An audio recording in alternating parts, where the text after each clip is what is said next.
Okay, it is March 10th, 5 o'clock for a council meeting. Please stand for the pledge allegiance. I pledge allegiance to the flag of the United States of America and to the republic for which it stands, one nation, under God, indivisible, liberty and justice for all.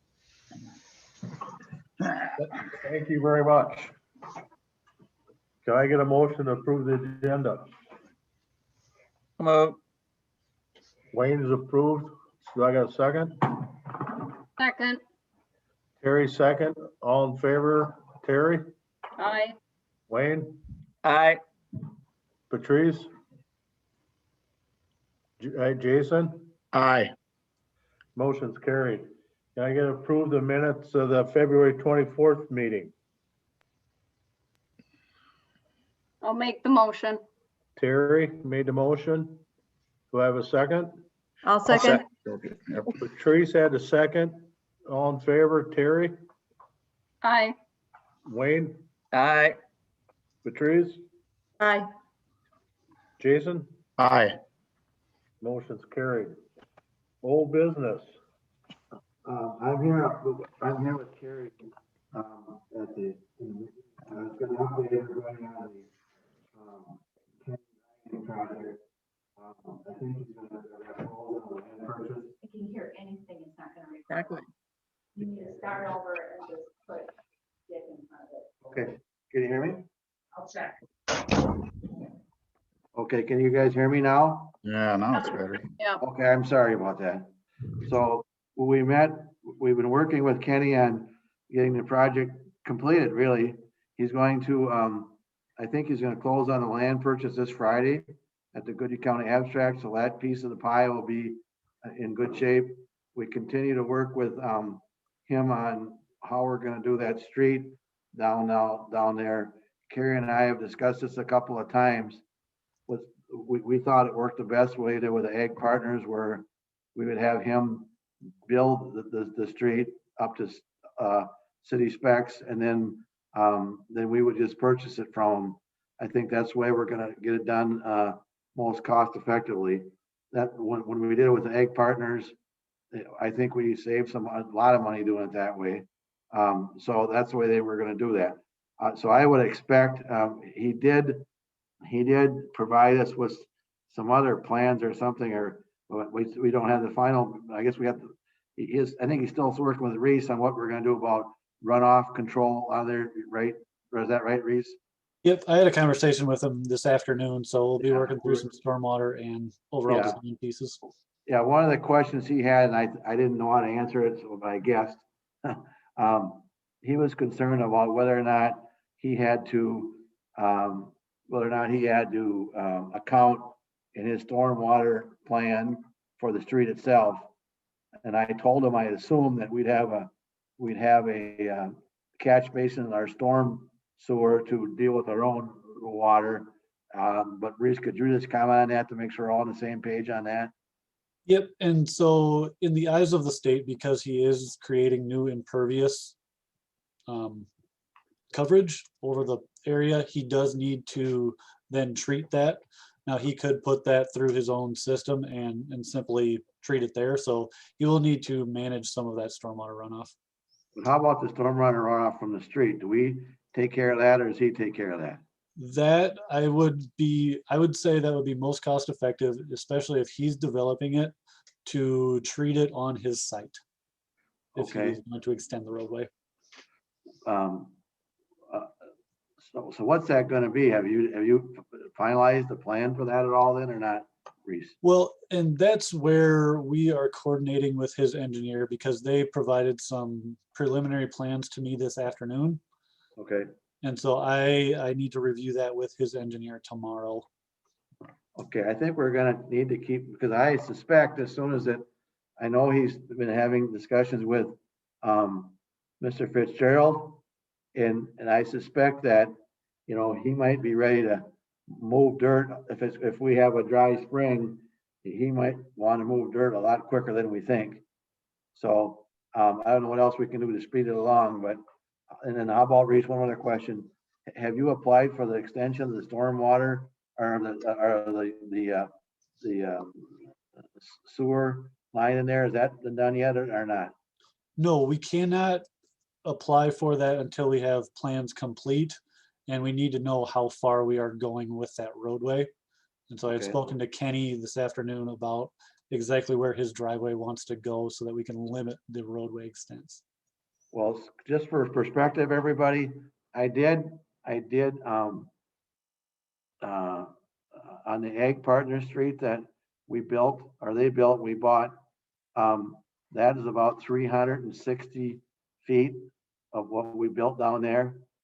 Is he talking more or less than that? Do you know, Reese, or not? His is right around that 360 feet as well. 370, I believe, if I remember correctly. Well, just again, to get some perspective, that cost, now that was curb, gutter, and everything, that cost $200,000.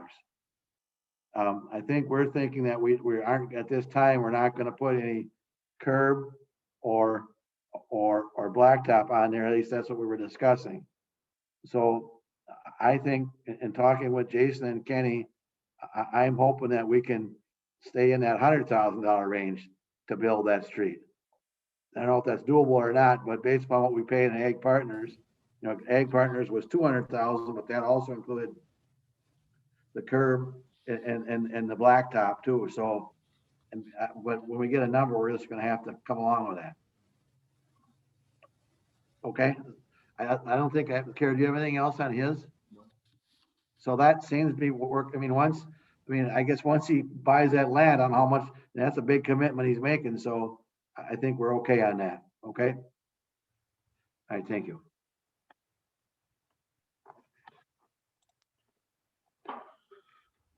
Okay, well, got any questions on that or not?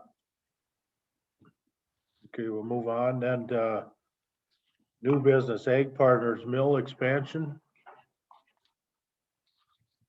Dale? You want to bring it up, Dale? You're muted though.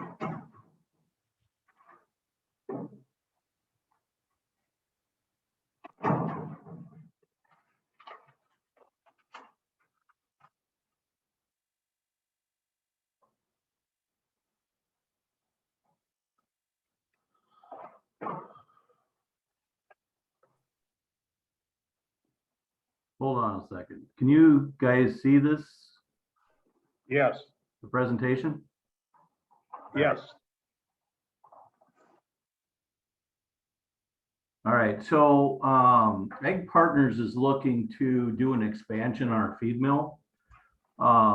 We've got all the plans put together, but some of this might be a little bit hard to see here.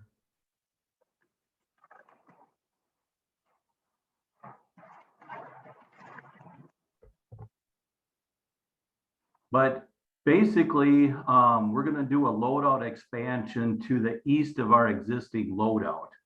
I don't imagine you can see my cursor on the screen or anything for a pointer. Or... No, all we see is Ag Partners mill expansion. Nothing else showed up yet. Oh, it didn't go on to the next slide? No.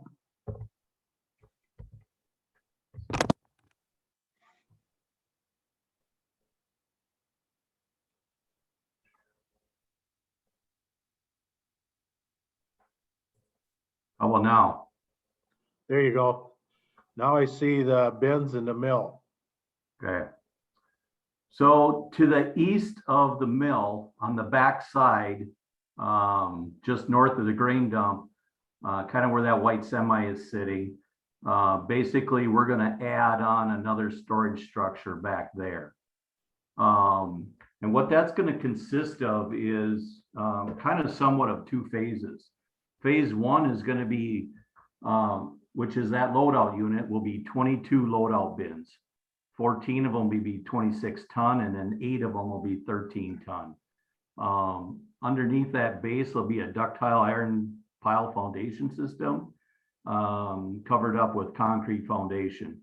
And then there will be a superstructure there with catwalks and equipment and spouting and things like that. But that'll kind of give you a little bit of an idea where the location of it'll be on the back, on the east side. This is just kind of schematics for the automation. Here's kind of an overhead view. You'll see on the right-hand side, the longer vertical, that's where the expansion will go. The building structure just to the left of that, the shorter one, is basically the old loadout system. And then to the west of that is the old existing feed mill and the bins and things like that.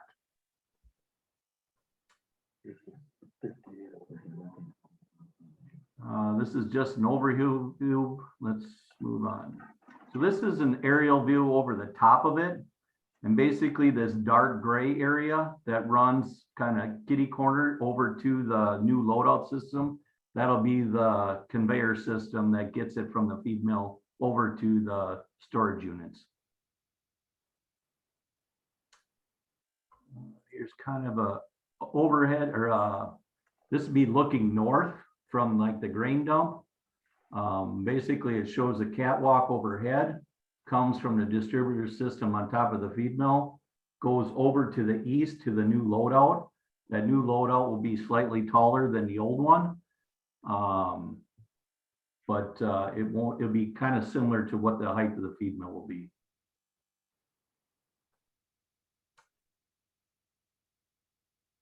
And that's kind of all the best pictures I have from that.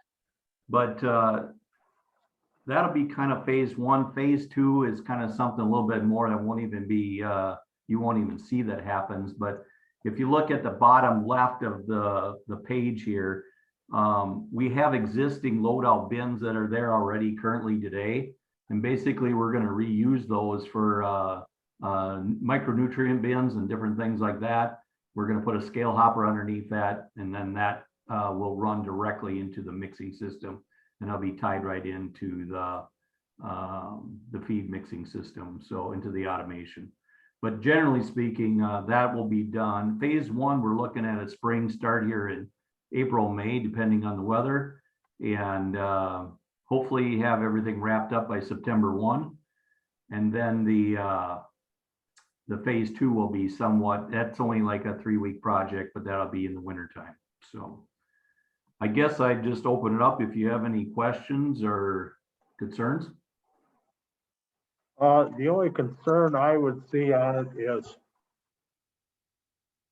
that storm sewer. Okay, so let me go back.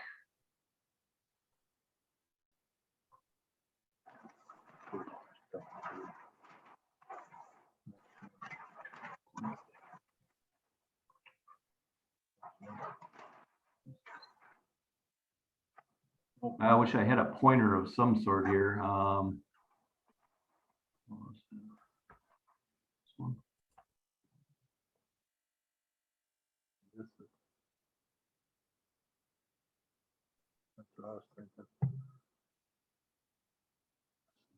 Can you see this on my screen? Yep. Pencil. So here's this line right here is the existing, this curved line Yep. is the existing storm sewer that comes around. What we've looked at doing is we're going to come straight out to the corner and make a 90-degree turn and then come back in and reconnect with it. Then we put a manhole up here in this corner. So it will daylight out in the same spot that it is today. It's just going to go around it then, so. Yep. So yeah, instead of having this curve in it, we're just going to go straight out and have a 90 and come back south again.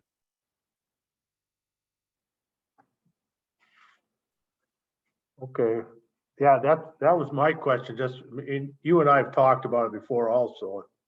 Yeah. I didn't know what you came up with on that, but that looks suitable to me, but. Yeah, I think it should work. They came out and did some measurements on it, but if we come out, the suggestion they had too is let's put a manhole in there and make that corner there, and then just tie it right back into the existing one. So. Okay, looks good to you, Reese? I think that'll work just fine. I think we might just want to double check some of the elevations and make sure we're not causing any flow restrictions or having any funky hydraulics with the jug in there, but generally speaking, I'm fine with that. Okay. Yeah, I don't see an issue with that at all. I was just worried when you come in with this, how we were gonna do that, but this isn't nearly as bad as I thought it was gonna be. No, we had talked about if it was some, we had to come across and daylight it out on the other side to the west or to the east where that bike trail was and stuff, but they came out and shot some measurements and stuff, and this is, well, VAA, they put the whole project together on the feed mill, so they kind of came out, shot some measurements on the culvert too, so. Anybody got any questions on that?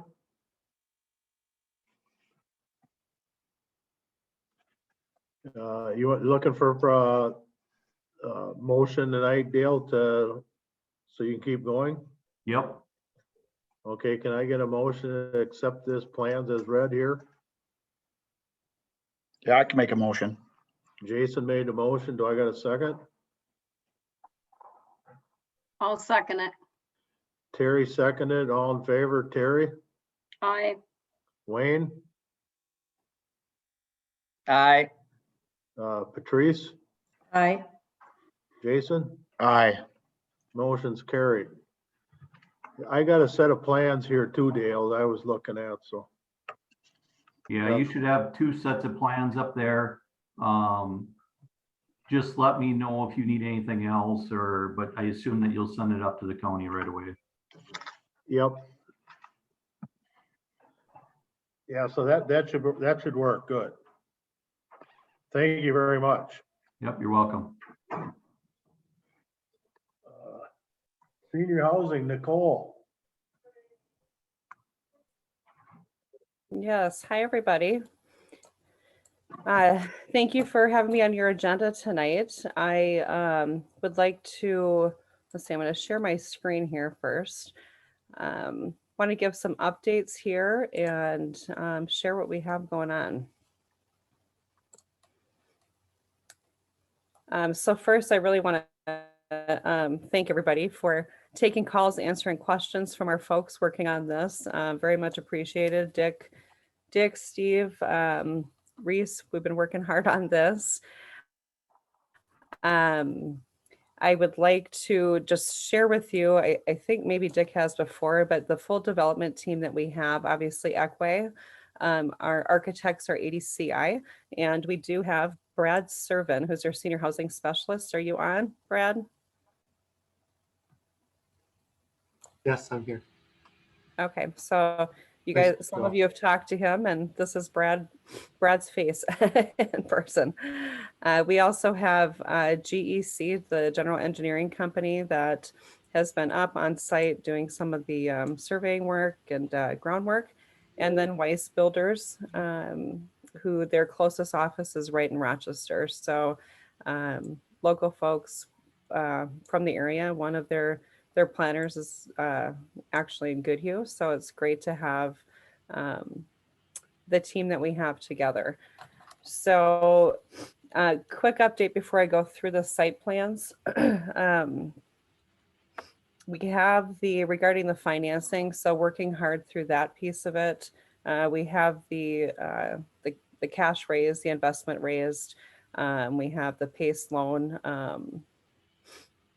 done, and I continue to get terms in. So I've gone back out to a wider range, getting some good terms back, getting this out to the investment group by early next week, with a decision being made by the end of next week, early next, and then getting into underwriting completion in the next 30 to 45 days. So that is moving along. Meaning once we get those final terms, we can get, the land purchase completed and a check written to you all for the land. I understand the house has been moved and it looks good, been removed. I got that done about a week and a half ago, so. Yeah, I keep hearing about it, so that's Yeah. great. Yeah, the trees are out of there, just a few stumps by the road there. Okay. Okay. Can you still see this now? Yes. Yeah. Okay, so this is, I'm going to walk you through here just some changes. We've continued to meet, weekly with the team and tightening up the project, making the best use of the land and the grading that's there. So a week ago, this is what we were looking at. Is that too big? Can you guys see that? Just really where that building is lying now. You'll notice that we are not using Hilltop Drive as an entrance or an exit. And this is when we had it pushed back further, right, from County Road 9. So as a team, regarding all the concrete that you see, the parking, working with our management, Jaber management, and the food truck deliveries, all of those things that play a part of it, we have changed this to a site plan that we're really happy with. So this is the building now. So you can see it's a little closer to 9. The parking lot has a really nice flow to it. So coming in on one entrance, dropping off here, or picking up, same thing with food delivery. That will not be coming in by semis, just an FYI on that. They are going to be using a cube truck, right? 28 feet long, right, Brad? So we have that laid out, can loop right around and then exit here. With this pavement here goes to the underground parking. We are looking at the 15 stalls still, which has been the case since the beginning. And then what's nice is, should we have a need for future expansion, this is the memory care side, or I'm sorry, this is the independent assisted living side here. We're actually able to expand to more apartments there, as well as memory care. So again, we're getting the first piece of this done. Who knows for sure what we'll need here in Goodhue, but it's really nice to have that opportunity to our existing building. Stormwater here, and then you'll notice here that there's actually 2 areas for future development. So, there's lots of discussion. Again, let's get through this first piece, but it's 7,500 square feet. It's not a small space. So, is it a restaurant? Is it something else? Here, there could be some additional townhomes, single entry, 55 plus. It could be residential, it could be an apartment building. At that point, we would have an entrance and an exit off of Hilltop. So, any questions or thoughts on how the site plan is coming together? You've seen at least some of you have seen some different versions. So like I said, we keep working on it and tweaking it. So any questions on that or thoughts? This looks completely different from the last one I seen. That was a couple of weeks ago. Yeah, you saw probably, it was longer than that, but we've probably moved through about four more versions since that. No, it looks good though. I mean, I'm glad you got room for future. Yeah, and it's nice to have that right off of 9. Again, not knowing what we're looking for, but I know there's been, discussions of having a restaurant, come to town, that space for that with the highway access that would be needed. And I just really like, before we were looking at, completely different, right? Running north-south, accessing off of Hilltop. So I think that works really well. We won't upset any neighbors here, right, by having more traffic coming in, and that'll be nice.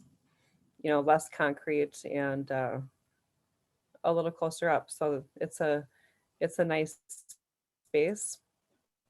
Sure. Out here, you'll see that this is the end of memory care here. There'll be a nice walking garden here with some outdoor patio area for our residents. So Nicole, are you planning on 1 driveway or 2? Off of 9? One driveway with this one. So it's all right through here and loop around. That should work well. Like I said, for delivery for guest parking here, as well for our EMTs. Okay, that's, what I was wondering more about EMTs, you know.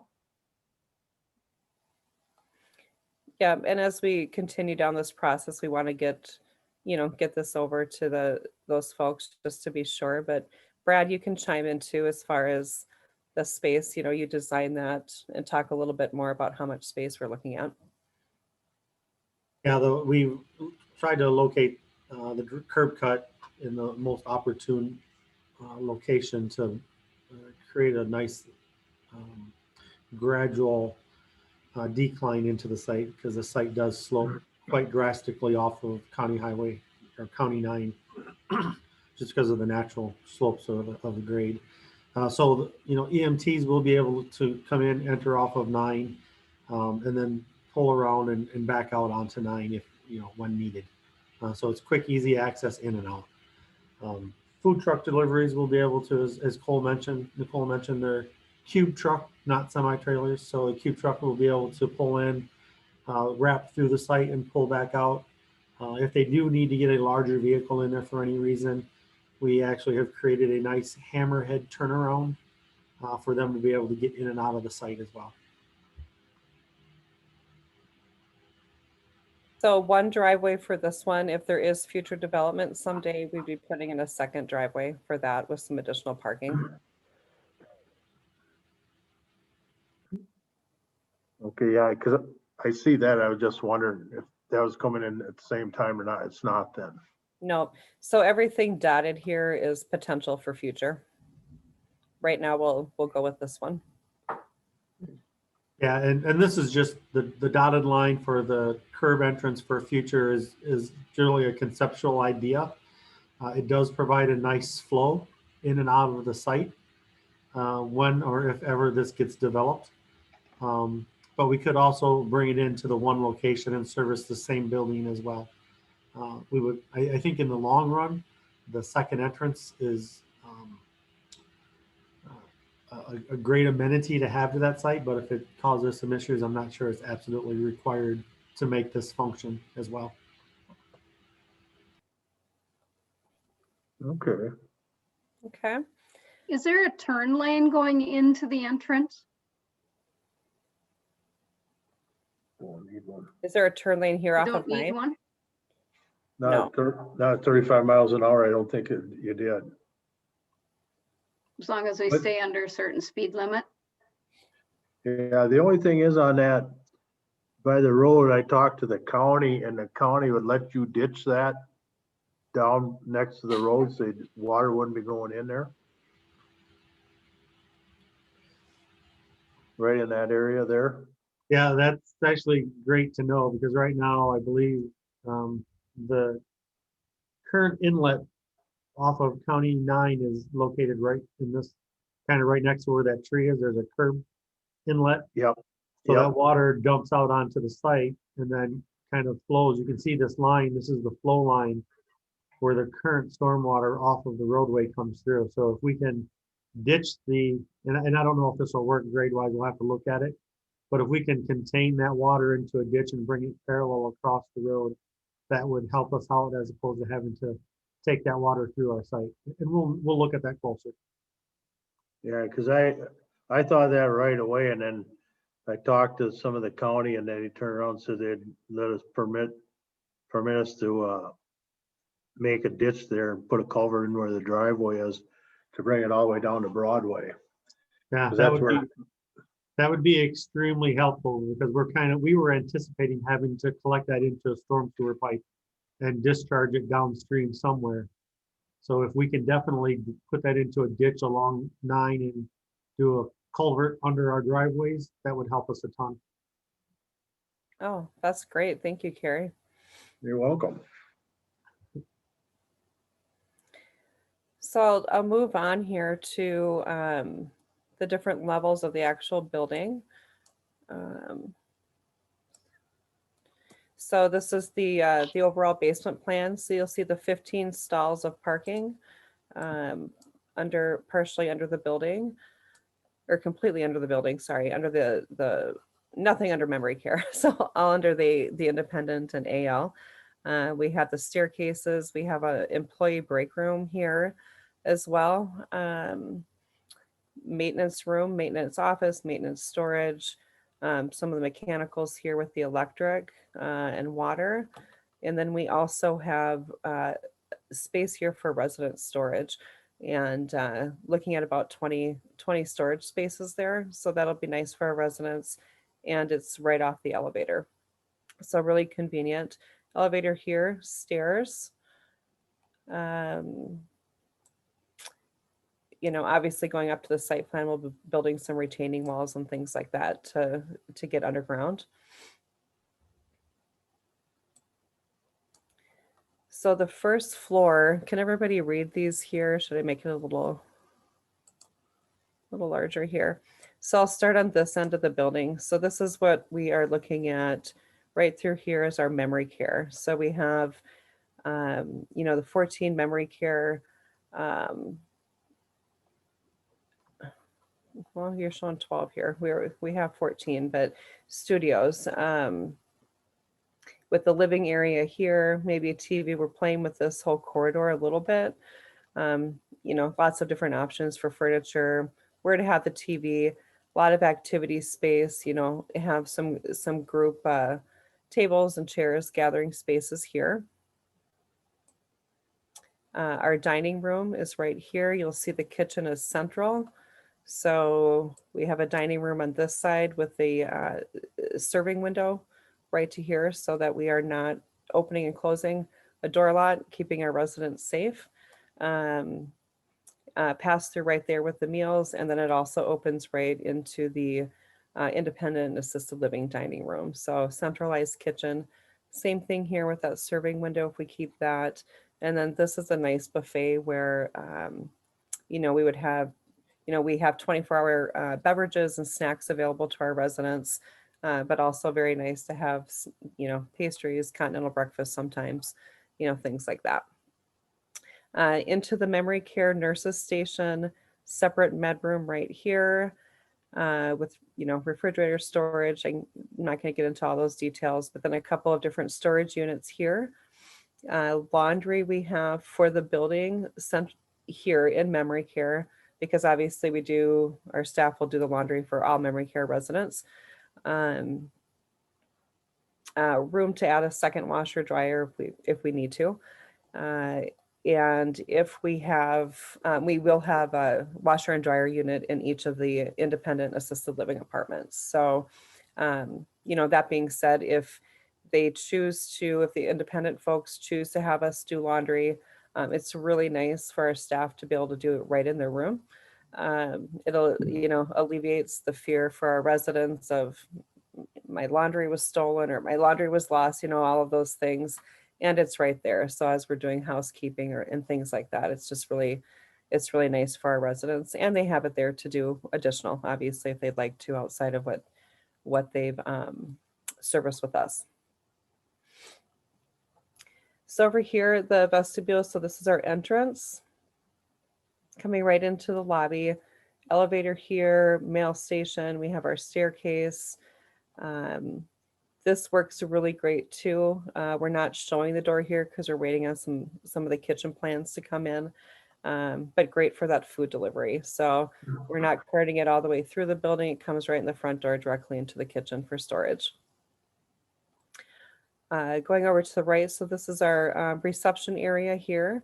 You know, our two offices for our executive director, activities, some shared space here. And then this is a private dining room / conference room. So it's great for meetings as we're touring, you know, new potential clients, family meetings, things like that, but also very nice to be used by our families, by our guests, and residents if they'd like to have a, you know, private birthday dinner, holiday dinner, things like that.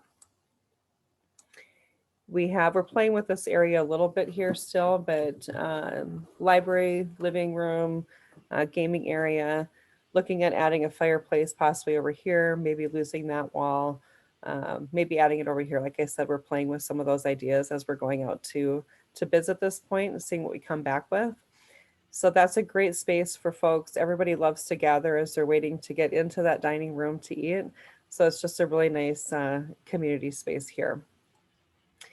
The salon, you can see here there's 2 different entrances, which is nice. So with our salon, for our residents, you can come right in through that living area.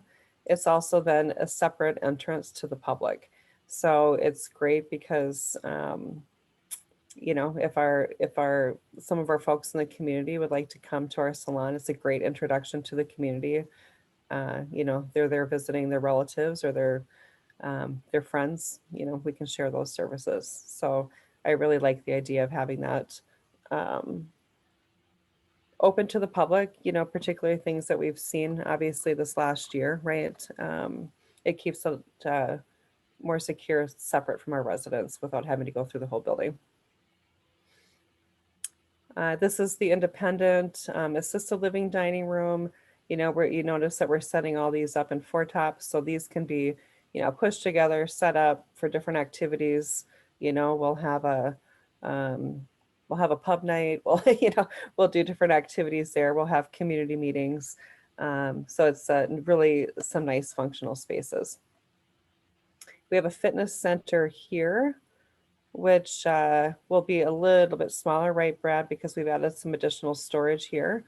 So a nice fitness area, as well as the gathering area. So really a multi-purpose room here, theater, chapel, community room, activities. So a great space, a lot of really nice community space here on the first floor.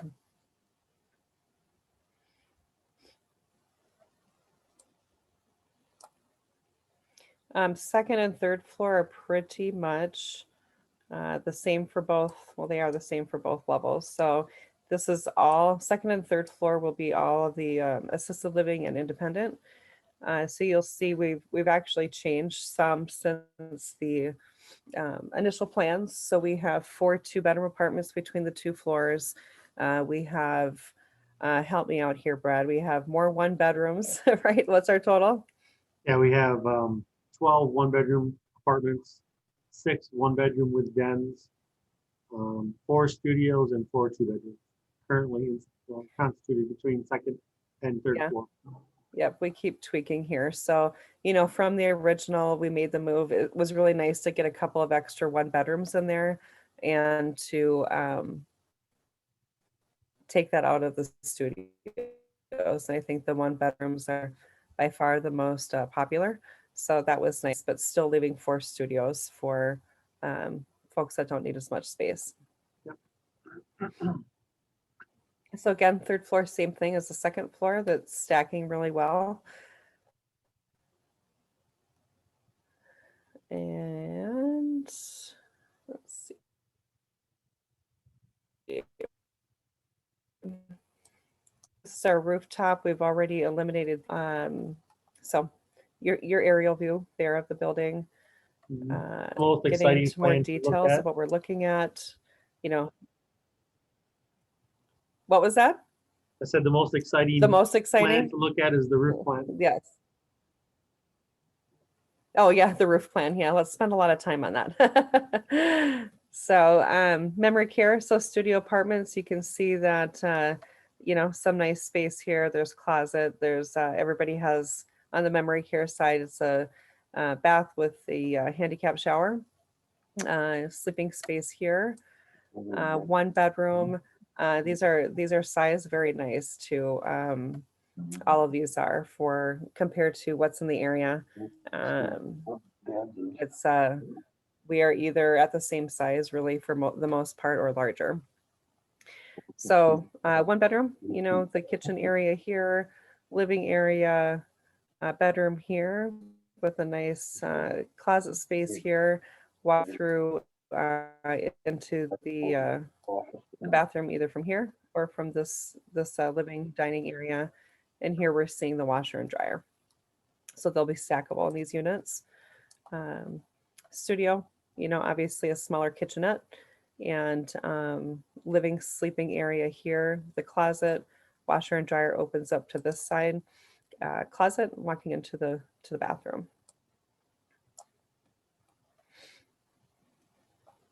2 bedrooms. I love this layout. We have the 2 bedrooms here, a nice walk-through closet right here into that bathroom. And then same thing over here. So it's really nice for our residents to have that walk-through space. There's a smaller closet here with the sliding doors. Again, washer dryer here, open to the outside for both residents to use. And then the first bathroom here, kitchen area, living room. And we must have a 1 bedroom with den over here.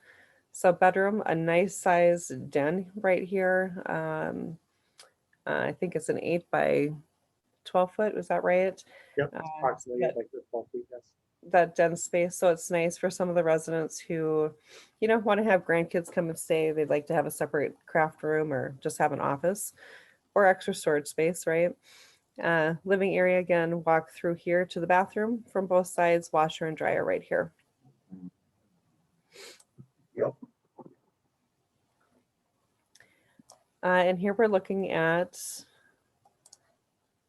some elevations. So front of the building here, we do have some setbacks here. We have right now 8 of the apartments with decks. We'll see how that all flushes out as we continue going through the bidding process. But what do you think? This is the front of the building. I like it. Yeah, good. So this is what you'll see here. Nice drive-through area. We'll have this covered to protect from the elements, and yeah, it'll be a nice drive-through for folks. West elevation here. So, and then the north. So this is what we're looking at for the back of the building. These are what I said they're no longer there, but yeah, I think it looks good. East side. So Oh, I put those in there twice. Sorry about that. that's okay. And I think that's what we have here. So any feedback or questions for us on what you've seen? And I'd love to hear what everybody thinks. I like every bit of it so far. The only thing I really want to hear is when you're going to start. Yeah, I know, the burning question. So I know it feels like forever, right? For some, because you've been, dealing with this project for quite some time. Really, we've gotten this far in 6 months. So we are looking, so just to be aware, there is a very hard deadline. We will be in the ground this year. And we're all under a deadline from the state of Minnesota, to be honest with you. We need to be in the ground in July. Right? If we're not, some new regulations coming in, it means the whole building would have to go to steel frames. Reese is shaking his head. So, we're certainly moving as absolutely quickly as we can, because none of us want to start over and start with a steel building. Those costs aren't coming down either. So, No, that's good. I'm glad you're doing it, Nikki. And I missed, oops, sorry. Oh, no, go ahead, Melissa. Yeah, I missed how many 2 bedrooms were going to be available? 4. 4, okay. So 12 memory care units, 12 1 bedrooms, 6 1 bedroom with dens, and 4 studio. Yeah. And then 4. There's actually going to be 14 memory Yeah, care thank units. you. I did. Oh, How we 14, dropped okay. 2 off of the floor plan, I'm not sure how it happened, but there's going to be 14 memory care units. Yeah, it's 14. Thank you. I don't know. Did you see my surprise on that? I was like, oh. No, it surprised me too. Yeah. So I either miscounted or was seeing double at one point. It could be. Well- You've been doing some fast work here, so. So I find it kind of hard to comment on the layout because I'm not that familiar with these buildings or what is a good layout, but I trust that you folks know, and from what I can see, it looks pretty good to me. So. Well, good. Well, thank you. And just know we are the management company that we'll be working with is Jaybird Management, and they've been providing their input as well. So from an operations standpoint, that's really important to get them involved, just like we've had the construction, architect, engineering team involved from the beginning, is really having them involved from the beginning too, because the last thing we want to do is build build a building where they say, you know, why'd you do this, right? So really having everybody on board from the beginning is important. Nicole, I'm really impressed with it. I think it looks great. In the last few years, I've had to visit many memory care and assisted living looking for someone. And this one is very well laid out. I'm very impressed with how much thought was put into it. And it really is very nice. Thank you. Yeah, good. Well, thank you. We're excited about it, and the team's been working hard. And Brad, you know, hats off to you, because I throw him loops all the time. Like, hey, what about this? What about that? So I appreciate the comments. Thank you very much. Absolutely. No, and I trust me, I've seen quite a few of them lately myself, and some of these are laid out like something similar to my mom and dad's in Cannon. You know, and some of actually the studios are bigger than what they have right now, which I really think is wonderful. Yeah. Because it's like right now there's studio apartments, or it's like you throw a person in a closet. Yeah, pretty much. I do know, I know that building well, actually. And yeah, some of those you can hardly turn around in, right? So it's nice to Yeah. have, this will be some nice living space for people. Then I've been in the one that they own down in Casson, down there many times also. They do a fantastic job down there also. The management team. Yeah. Yep. Yep. So Yeah. I'm happy with who you got for management also. Yeah, good. They're a company that's been in business for over 30 years. They have a nice portfolio. Started in Iowa, expanded into Wisconsin, and expanded into Minnesota about 4 years ago. And they've done some great work. So thanks for sharing that, Carrie. Great care to our residents, to the employees. Really great at you know, once we get into the elderly waiver phase, really great at working with the state, making sure regulations are followed, and that the reimbursements are good. So that's a well-funded project. Yeah, I think it'll be fantastic. Just get her going. I'm trying. So, Well, like you I know how- said, this. And you know how long I've been working on it, so.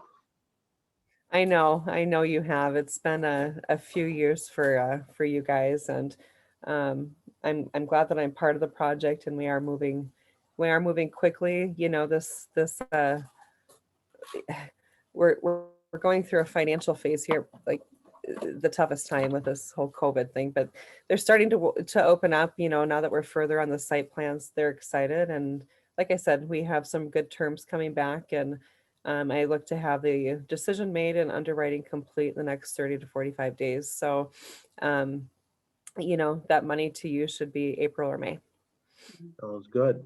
And the residents of Goodhue are really excited. I mean, we hear a lot of little chatter and they're like, when's it going up? They're excited to see it come to Goodhue. So thank you. Yeah, well, good. We'll keep you know, spreading the word, certainly. Lori, the last time I checked with you, we were sitting at, I think, 10 still, right, for a waiting list. Has that changed?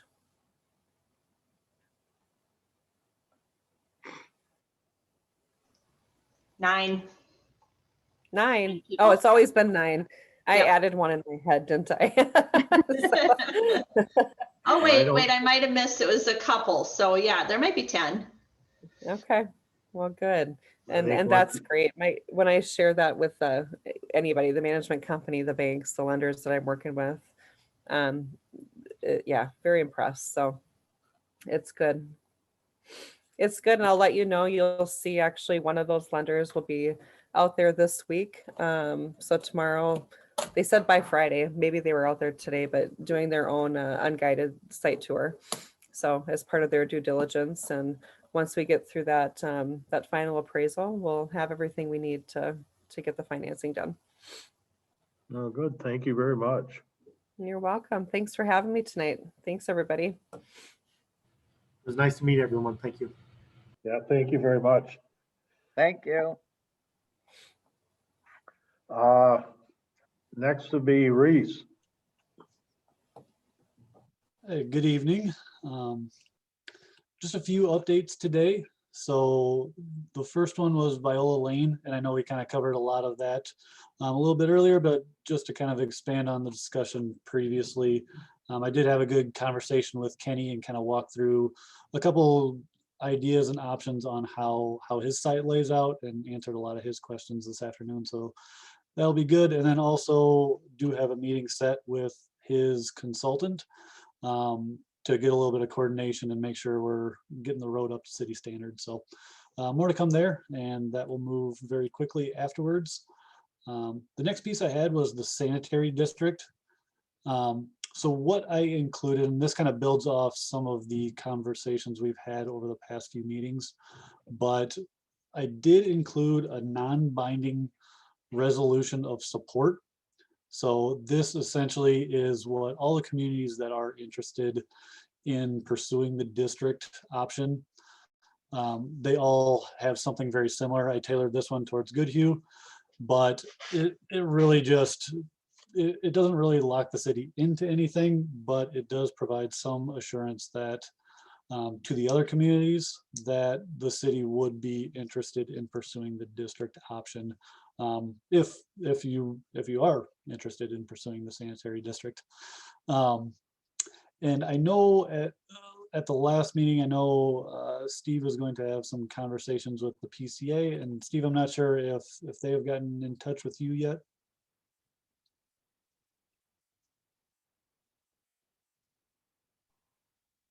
There we go.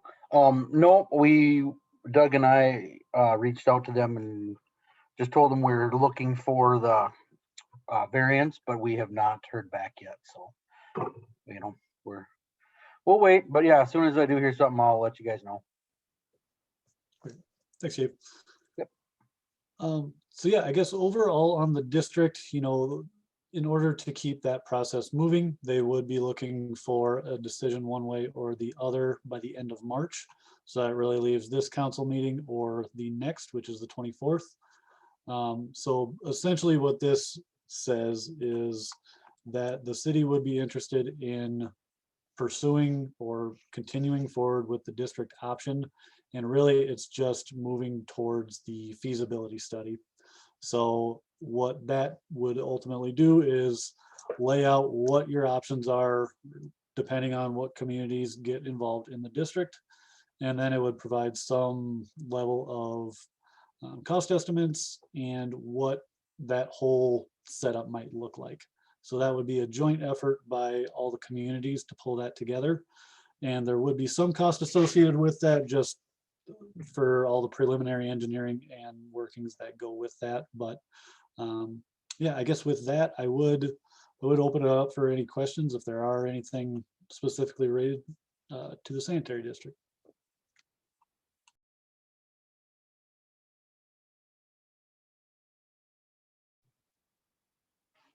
Are all 4 of the cities still interested? And we know that Mazeppa dropped out, but the same? Yes. Okay. Yep. It'll still be Pine Island, Wanamingo, Goodhue, Zumbrota. Okay, thank you. I thought we did this before, but we didn't pass this. I thought we passed it last time. Nope, we No. did not pass the resolution of support. I actually just got this on Thursday last week. Okay, so I'm gonna butt in here. Can I get a motion to support this resolution 2106?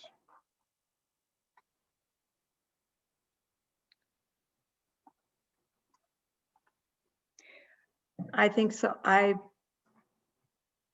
move that we Patrice support this for now. made the motion. Do I got a second? I'll second. Wayne second. All in favor, Terry? Aye. Wayne? Aye. Patrice? Yes. Jason? Aye. The motion is carried. Thank you very much for that one. Okay, Reese, sorry, now you can go on. Yep. Nope, thank you. So the next piece I had was for 4th Street. Basically what we were looking at was pursuing the Minnesota 429 special assessment process. And for those that might not be as familiar with this process, it's essentially a mechanism that the city can use in order to help fund some of their projects. So that can go up to 22.5% of the overall project cost. And that ultimately gets distributed over all of the property owners that would be facing the roadway or the improvement area. So in the memo, I did include the feasibility study. So with that, and Lori, if you don't mind, I might share my screen here.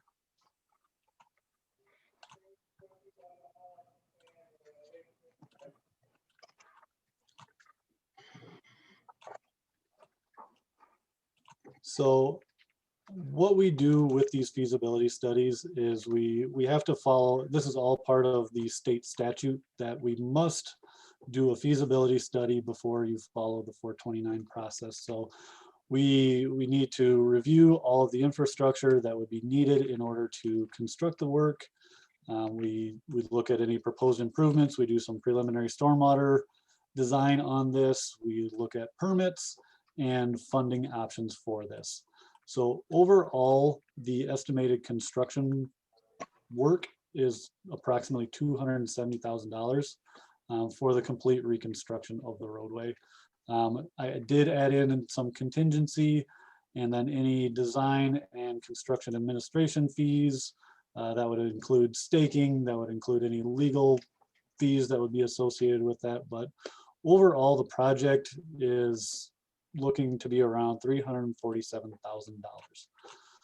to completely redo. So I would call your attention to a couple pieces of the report, primarily the assessment roll. I believe that's on page 22. So with this, we do have all of the properties that would be impacted by the assessment. So if you look at, an aerial, the school, technically they own all of these lots, and I don't believe that they've been combined, but you'll see the school listed on 5 of the parcels, which would be basically the full, well, it would be the full west side of 4th Street. Now, a couple ones to take a look at, particularly is 312 3rd Avenue. You do see that they do have essentially half the block. So their assessment is going to be larger than the others. That would be more of a standard one. So if you're looking at 312, that puts their proposed assessment at $17,000.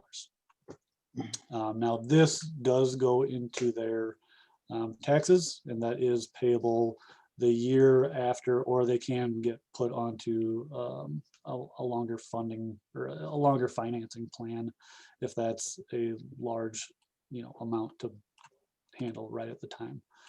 But that is the big piece I was looking at. Now, if this is something the city would like to pursue, I did include a resolution receiving the report, and then there would also need to be a public hearing on the feasibility and the assessment roll. So if the council would like to proceed, then that could be held at the next council meeting, but we would need to publish that in the paper a couple times prior to, in order to meet the public notice requirements. I guess with that, are there any questions or comments or concerns on what we show here? So, Reese, understand these, everybody here, we pass a resolution tonight. It's the resolution for the feasibility study, not to do it so far. Yes, just so everybody's on the same page there. And then the other question I have on that for that O'Reilly property, is it, since that was on a corner, isn't that cut 17 feet of it off? I believe that's typical. Well, the corner is more of this edge. And so there's a little bit of that radius on that side. I could take a look at that. But we did not assess any of the side frontage. It was just the front frontage. So that would be that full 150 foot. Yeah, see, I always thought we gave them, since they're on a corner lot like that, we give them 17 feet. Mhm. Well, and I can verify that with the city policy. Mm-hmm.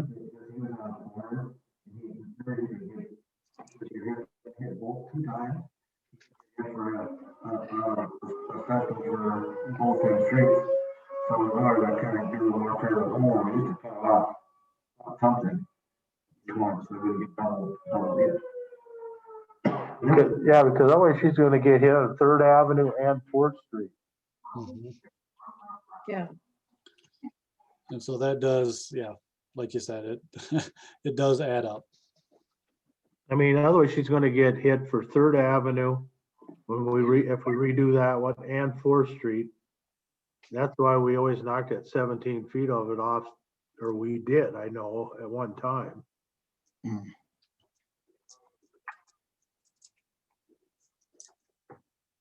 What does that mean, knock 17 feet off?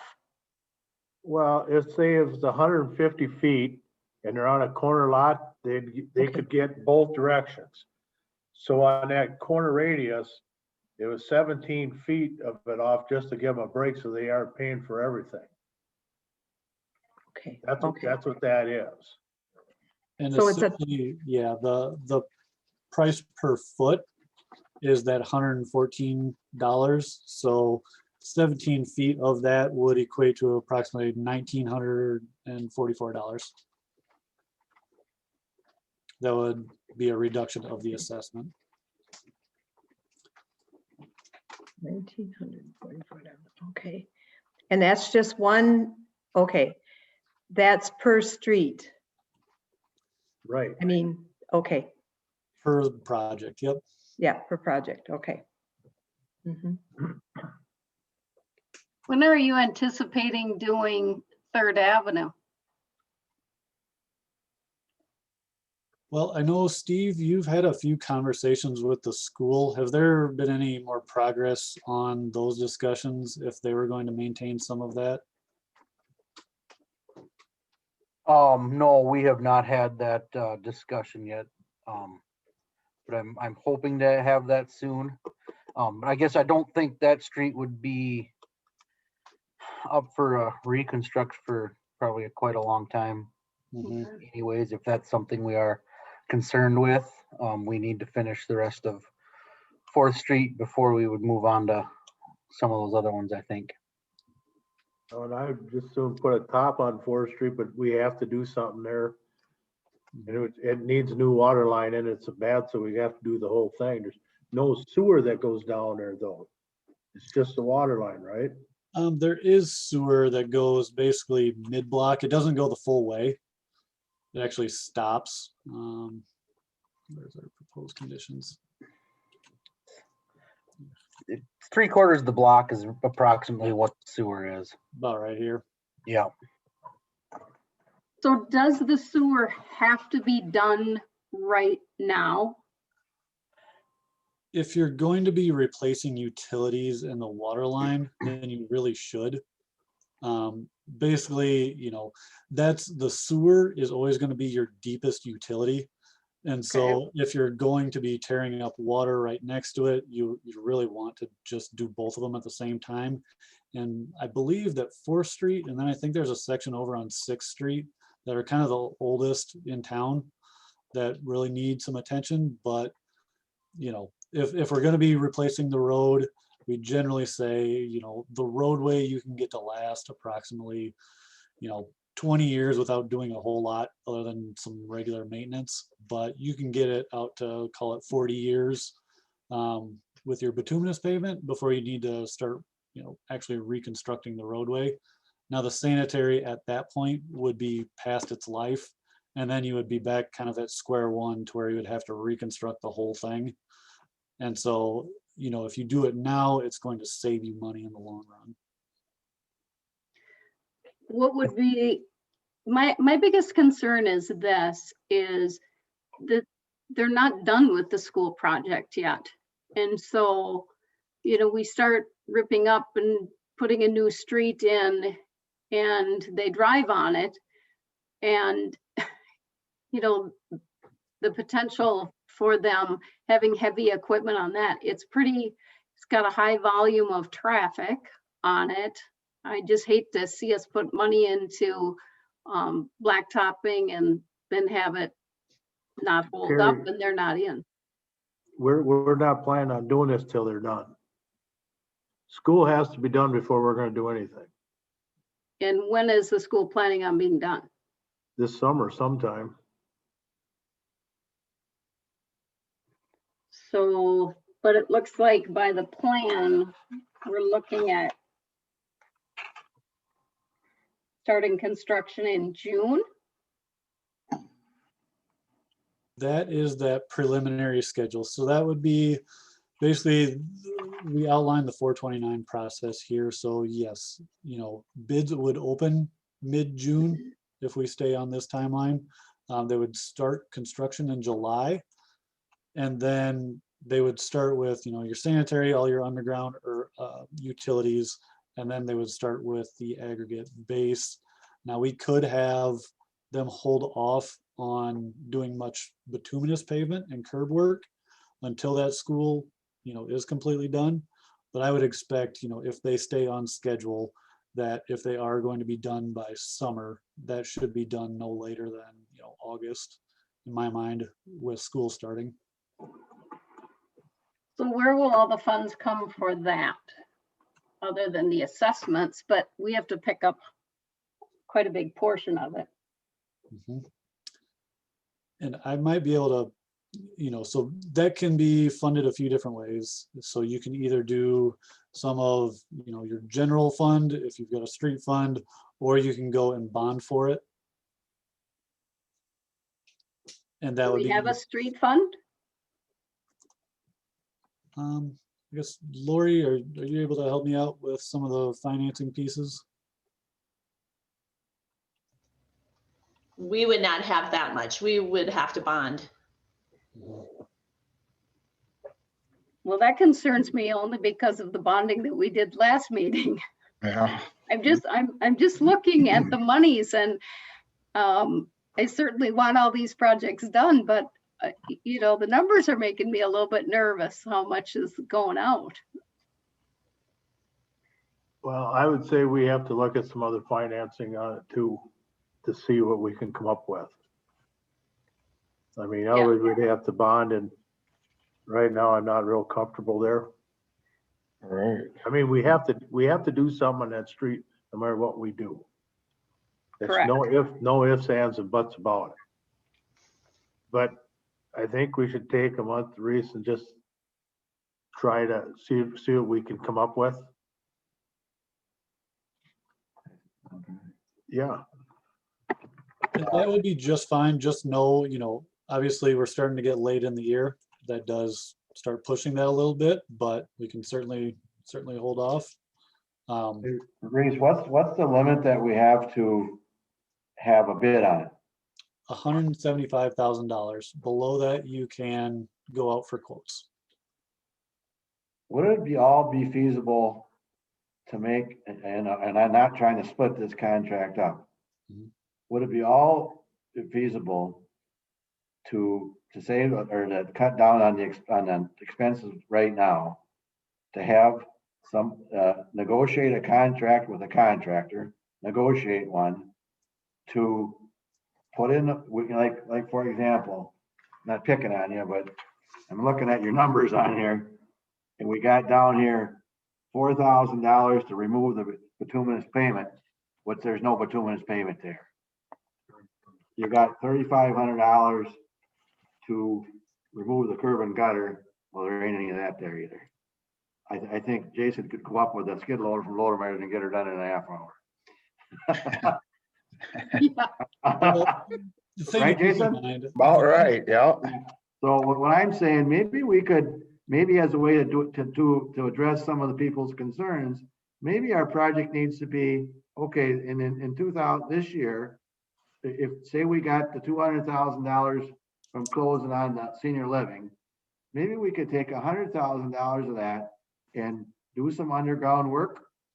And I mean, not work, we're gonna waste any money, but do some underground work and do a minimal work this year.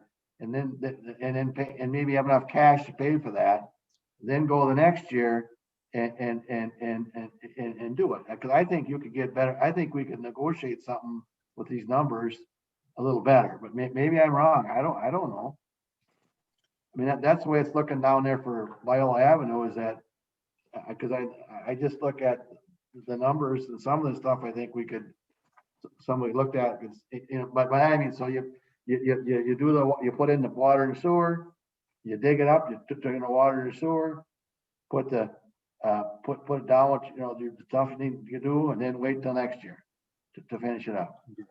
Well, and frankly, if you go to negotiated contracts, or you are not supposed to split up contracts in order to get under the bid threshold. Well, but we're not gonna, that's all we got the money to do, so we're only gonna have one contract. That's what my position would be, that we don't have enough money to do the whole thing, so we're gonna do a temporary job and do the rest of it a different time. But I'm not, that's just a suggestion. Let's see if we can come up with it, please, if you would. Carrie, we can't hear you. Let me, let us think about this for a month and then see what we can come up with. We'll do some checking on some other financing maybe. That's I okay guess- with you. Is that okay I with would- everybody else? Yep. Yes. I would like to add that the school did hold off on a bunch of their pavement work under the assumption and the agreement that, I mean, a verbal agreement we had last year that we were gonna do that street this year, because otherwise, if we hold off on this, they're gonna finish their paving this year.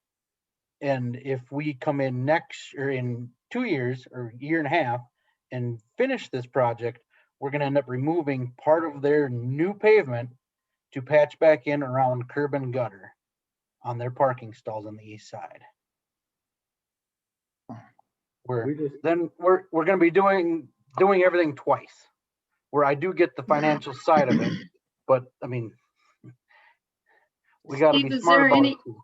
is there any reason why they can't hold off? They're not gonna they're gonna wanna get this contract closed out as soon as the project's done. They're not gonna wanna drag this out for another year when, I mean, they wanted to pave that last August. And they held off on paving that for this, which actually, I mean, we were fortunate because, I mean, we had a water main break right next to those parking stalls I mean, 2 weeks ago already. Where, I mean, it needs to get done where, yeah, however we go about it, that's fine. But I mean, they have no more heavy construction that's going to be happening on that east side of this new school. Everything that they're going to be doing is on the south side. Okay.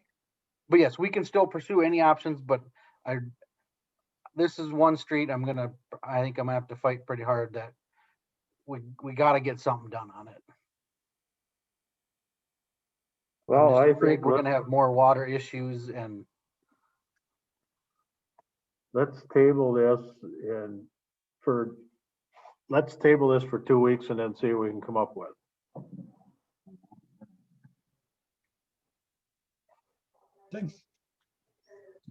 Thank you very much, Doris. Anything else, or? Nope, that's all I had on my list, unless anyone else had anything else for me. Okay, Carolyn, you're next.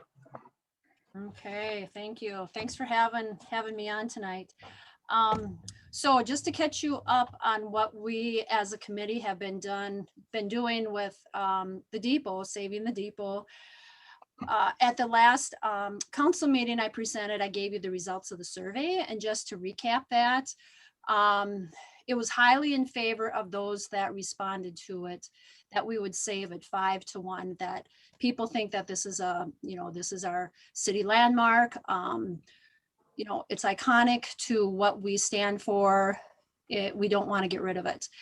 And at this point, we're still getting more surveys. I picked actually some more up today, and it's still, you know, the margin is still 5-1 in favor. So we've got approximately 20 people that check the box that they would be willing to help with this project. We don't know in what way yet because we're not quite to that point. But we wanted to, you know, kind of, we got together just recently here to go through things to where we want to move forward. What we know is we're getting good exposure. The newspaper, thank you, has been putting, you know, information in for us, and people on the street are talking about it. They're wondering where it's at, what's going to be happening.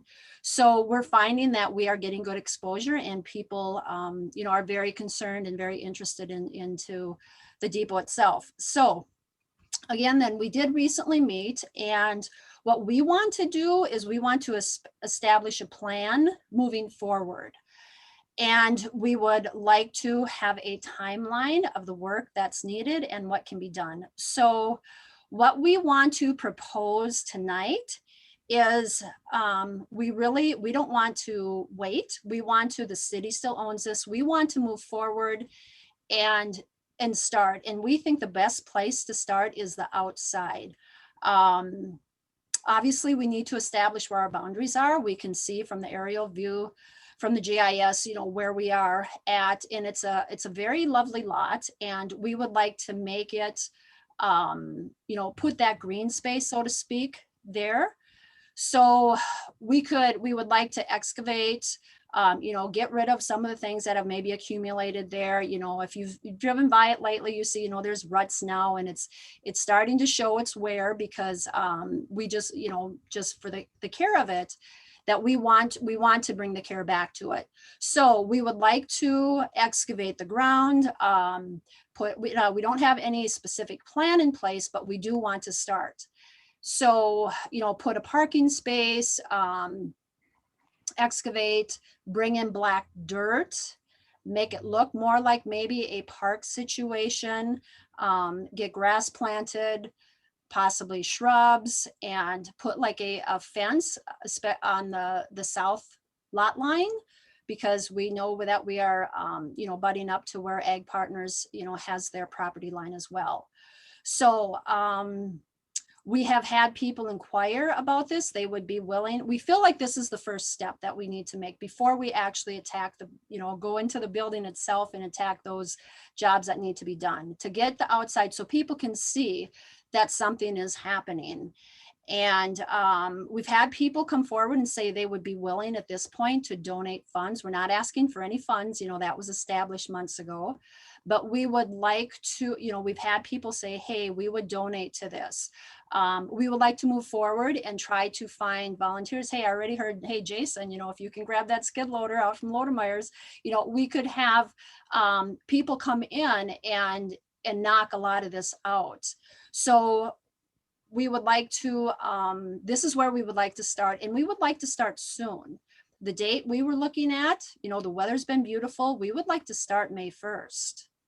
And move this, you know, so to speak, train forward, no pun intended there, but just to keep going with it.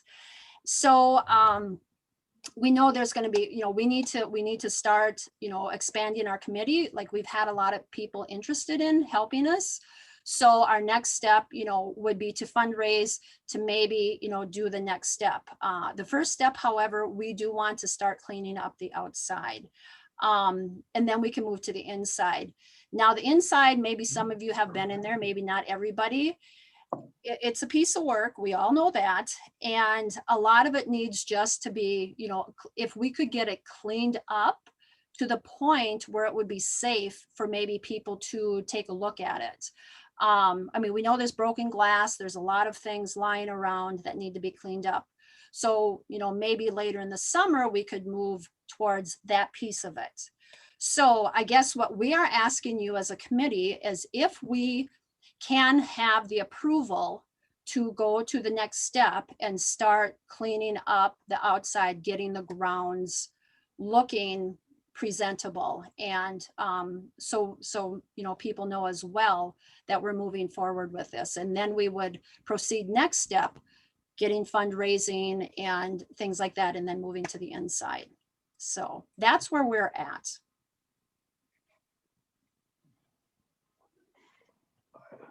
Carolyn, I'm just looking at my calendar here. If you're looking for some help there, why don't you go there? The Lions are having a board meeting on the 29th. No, I'm sorry, the 22nd. Of this month? Yeah, I mean, I'll send some feelers out there because they're looking for projects, service projects where it doesn't cost a lot of money, but they can do manpower and that. And Okay. if we get some farmers, maybe they have a couple tractors and can do some stuff and skid loaders, whatever, you know, and they can make a project out of it. So, talk to Rick Buck. He's the president of Lions, and just see what he has to say about it. Okay. See if he can get you on the board meeting. Okay. I mean, that's an idea anyway. That's what I'm looking at.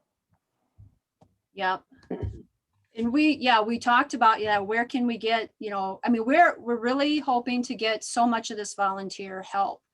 We know once we get inside, we'll probably need a contractor to go, okay, this is the steps you need to take. The outside, we feel we could probably handle, and thank you. So I think we could get that volunteer help.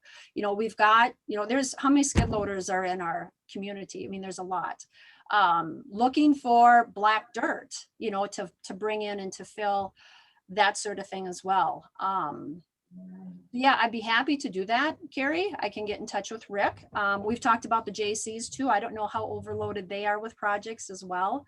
But if we can get, your approval, your blessing to move forward with this, we would like to continue instead of wait, because we're at the point, it's like, we don't really want to wait until fall or next summer. We want to work and keep this moving forward. Yeah, you got the approval of the council already. It's just that we don't have any money. Oh, we know that. No, Yeah. that's, I mean, Yeah. but that's what I mean. If you go to the Lions, you could probably get a little both, maybe. Who knows? Yeah. And like I said too, we had some people just, privately say, hey, we'd be happy to donate some, for this piece of it. But if we can get your approval, then we would, clean up the grounds. And if you would like, I mean, obviously it's a city, so, maybe at our after we talk next, we can lay out a plan like, okay, this is maybe where we want the parking lot. If we want to put a fence here, if we want to, all of this would be grass, so it wouldn't be drivable. It wouldn't be like a whole big parking lot like it is now. But I do have one question for you. Mhm. If you're gonna be doing this, and not to be a stew in it, but what about the farmer's market? We talked about that. And, I know it was at the meeting when I was on, and Cena come on and said, hey, can we move it back there? And I don't know if it was a yes said, if it was a vote. I don't know if you all voted or how that all went. We I did. think it was. It was a Yeah. vote. Okay.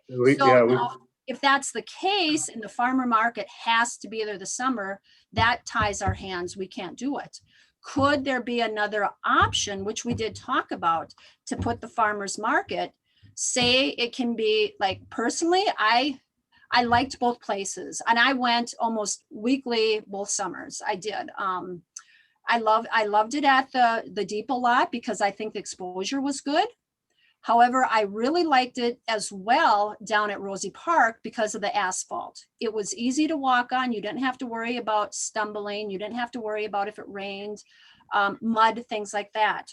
Could it be put, maybe there's other places, could it be put on the street, right? Between the depot and the post office? Could that street be, in front of the post office there? Could that be blocked off? I think, would it be enough to fill the vendors? to have those vendors lined up there. A lot of cities do it on their streets. You know, they don't all have a park or a parking lot to do it. A lot of cities, because we do attend a lot of, we do attend a lot of farmers markets. A lot of people do it on the streets. So would that be an option? Because I think the exposure is really good at that location. And I understand all of the concerns having it at Rosie Park. However, I think having a flat pavement where people could walk around was very doable as well. That's something I'd have to look at farther. I'd have to get with Steve and some other people. I don't think that street in front of the post office would work because there's too many semis and everything coming in from Ag Partners and that's coming in there. And we can't really cut them off, but we could maybe look at something else just to see what we can do. I think we have to be considerate of Sina. She already came to the council and we already gave her permission to have it at the depot. And Well, Terry, what I'm thinking of is not that street. I'm thinking of Front Avenue by the C-store. On the Right. east side of the depot Right. instead of the west side. That's what I'm thinking. yeah, well, and I'm thinking too that Sina had said that Yeah, the traffic was down at the park. So I don't know. And that's what I'm just thinking. Yeah. Yep. So And another street that we talked about would just be north. So by, between just north of the post office street. I don't even, what is that? That's not Broad. What is that? Is that Broadway? I go by. I think before anybody gets too far here, somebody should talk to Sina. Okay. Because I ain't gonna make decisions and get her on my bad side because I want her to stay on the farmer's market. Absolutely. I think it would be up best interest of the city to leave it up to her. But we could figure, should be a way of getting it done, but I think she's got to be involved in that. Sure. And just another suggestion, maybe the street in front of the post office wouldn't work, but how about the block north? Would that be a possibility? Then you'd be blocking the fire department in. No, just north. Yeah, in front of Like- the old, yeah. Like front of the old across lumberyard. from Oh, lumberyard area. Bert's, yeah, between the old Bert's Farm Store and, the old Wedge Lumber, that street there. So that would be a street as well. And it would have, I wouldn't want to move it until I talk to her and see, she's the head of this. And like I say, she's got to have say in it with it. Otherwise, she gets up and quits, we're screwed. I mean, we're gonna not have anybody. To right. start off with, then we have to start from square one again. And she's doing a fantastic job and I just don't want to upset the apple cart. Right. Would you want me to approach her? Because I'd be happy to. Yeah, go ahead. I mean, you two could figure something out. I don't have an issue with it. Okay. I'm just saying, I'm not gonna make a decision and then have one or the other mad at me, Right. If we're throwing around ideas, what about the Lions lot too? Would that be a possibility? Yeah. That might be something to look at or think of. That'd be plenty of room, I would think, and accessible, all that thing. So. Sounds good.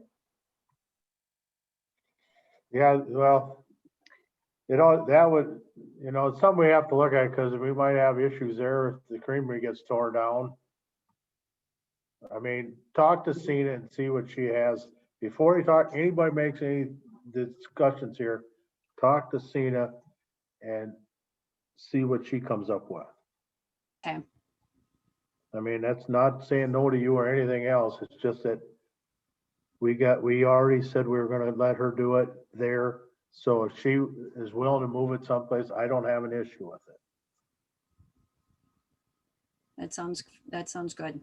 Okay, I'm just trying to keep everything on a smooth line here if we can, so. Thank you. Carolyn, have you had anybody else come in and look at the inside structure of the building? I know we talked about that at the last meeting and whether or not it was, salvageable. What is the structure on the inside of the depot, actually?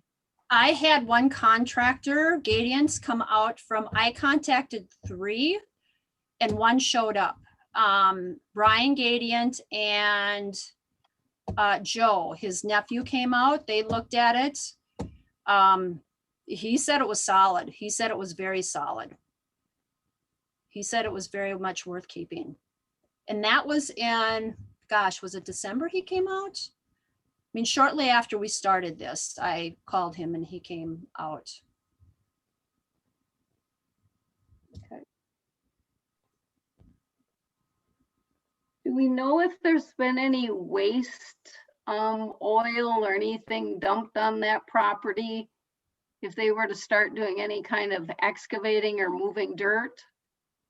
You know, it was an implement dealer for years, so could there be issues there with the PCA with chemicals or oil, Carrie, do you know?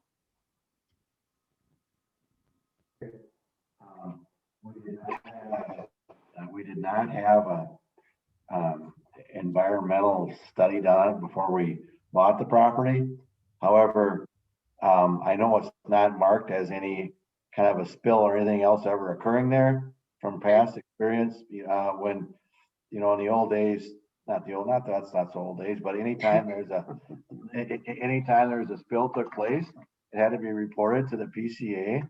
So I kind of know all the spots around town that have those issues, and that really isn't one of them. Okay.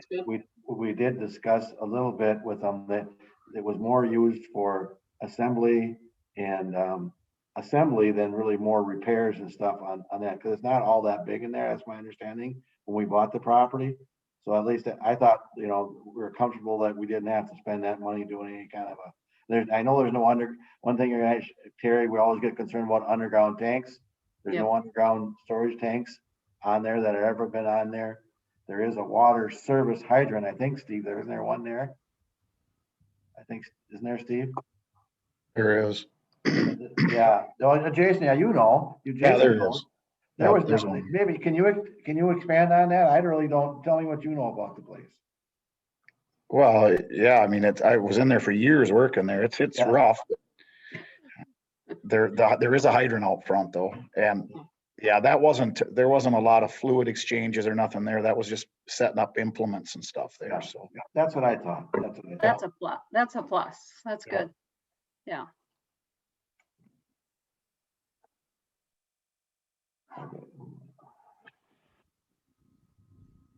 Anything more there, Carolyn, then, or? That's what I got tonight. Okay, thank you very much for reporting to us, though. Yep, thank you. I will talk to Sina. Thank you. Yep.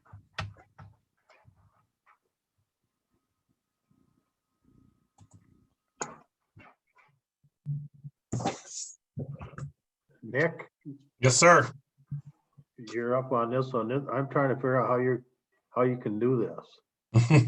Well, it takes up a large portion of the backyard, but it'll fit because the property line to the where the bushes are on the back, the property line is actually on the other side of the bushes. So the garage itself will fit inside the property very nicely. It really comes down to the driveway issue of how big I can make the driveway. Yeah, I'm looking at that too, as Brian's property there. I can't really tell I don't know where the property lines are. No, that's kind of we ran into this issue here about 5-6 years ago with the shed. Properties in that section are plotted. And really what's going to come down to is we need to have a full survey. I had partial survey done to find out where the exact property lines were on the far side with the new shed. But we never plotted this site because we just never really conceptualized anything further. But now that we're looking at this, the whole property and probably Brian's and Burfine's property will have to be plotted. Because GIS is off anywhere between 5 to 7 feet. Yeah, I know it's off that. So if you're going GIS, I would say. I wouldn't ever go off of GIS on my property anyway, just because it's unplotted.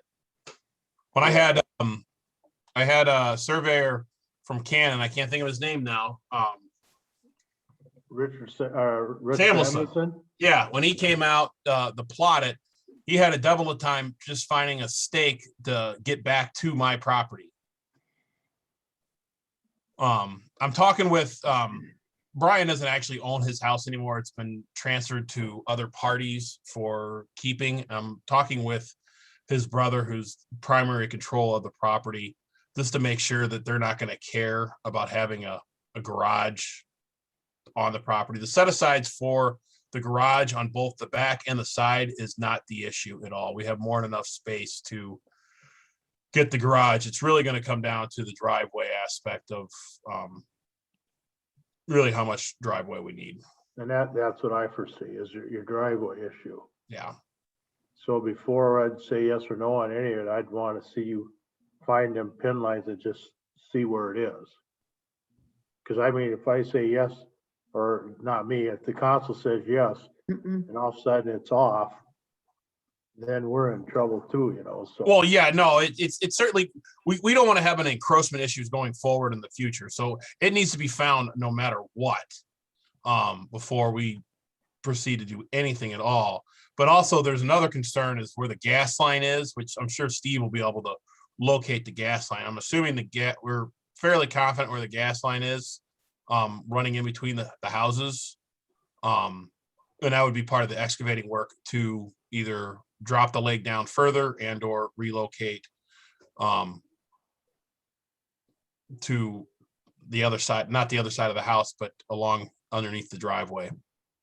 There's a sewer line that runs in the front of the property as well, but the front yard aspect where the driveway would go would not come even close to that. We're talking of excavating on the driveways on the front slope of the house foot or more to get the driveway put in. So any sewer lines would be not affected at all.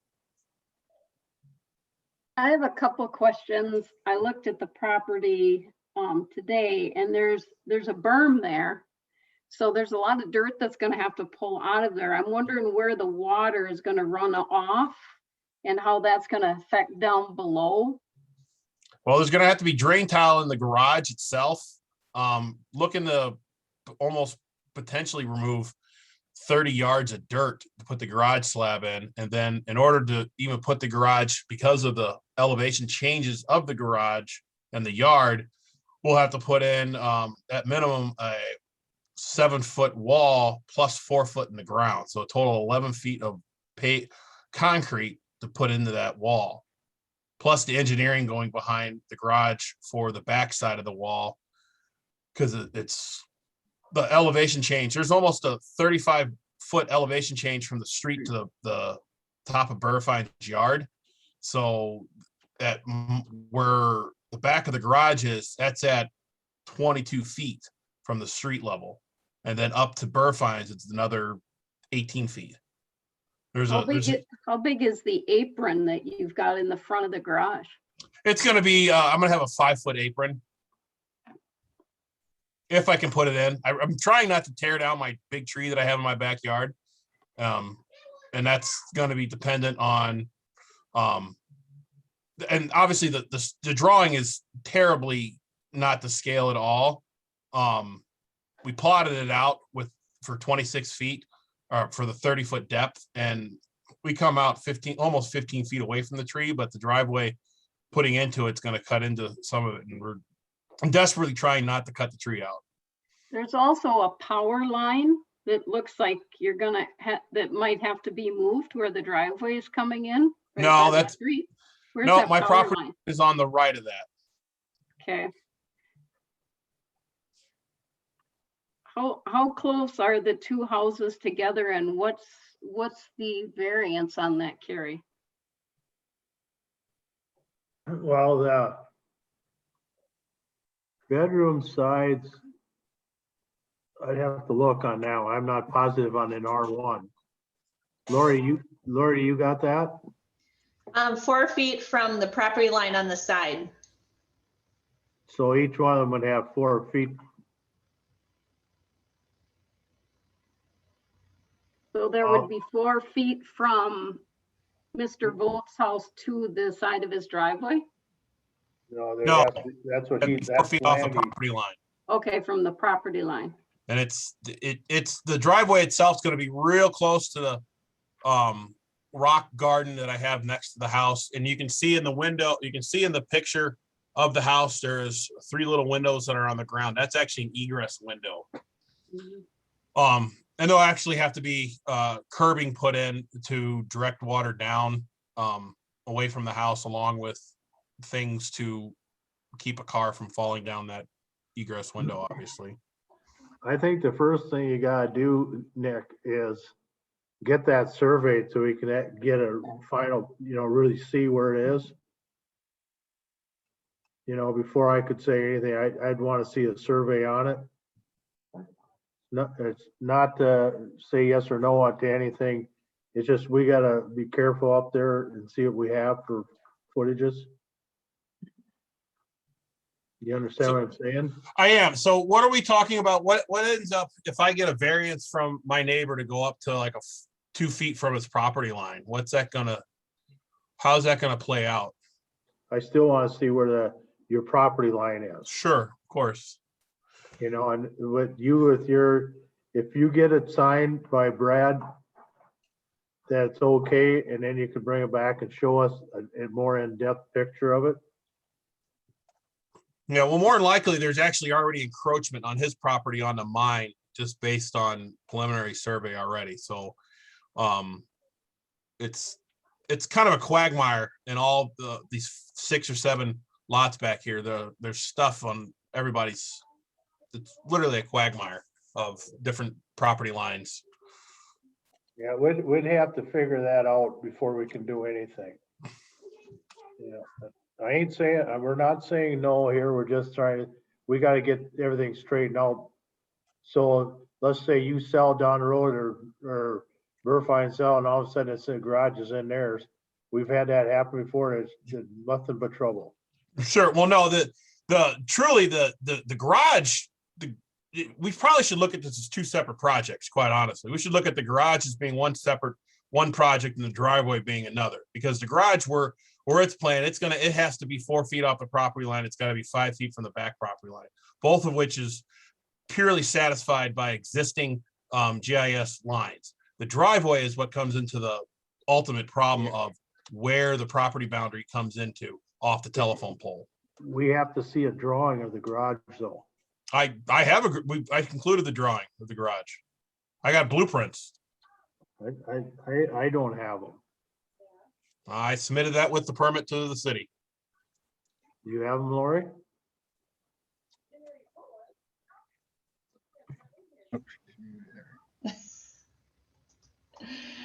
Nick, is that in the email you sent, It is or in the email. It was in the email with the permit. what day?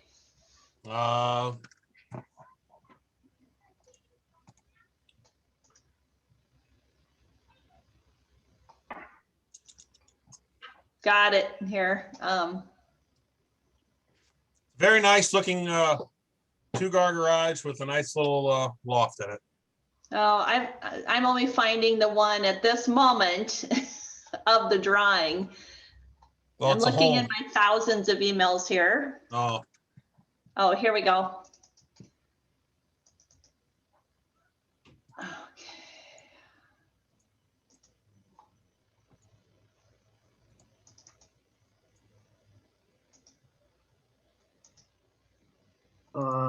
I think what we should do, Nick, is we're gonna have to table this for tonight so we can all take a look at this, and then we can get back to you. yeah, that's what it looks like. Nice.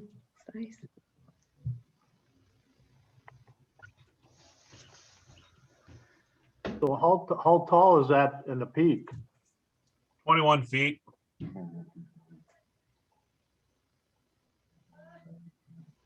I know, that's the issue we had before, that nobody wants them.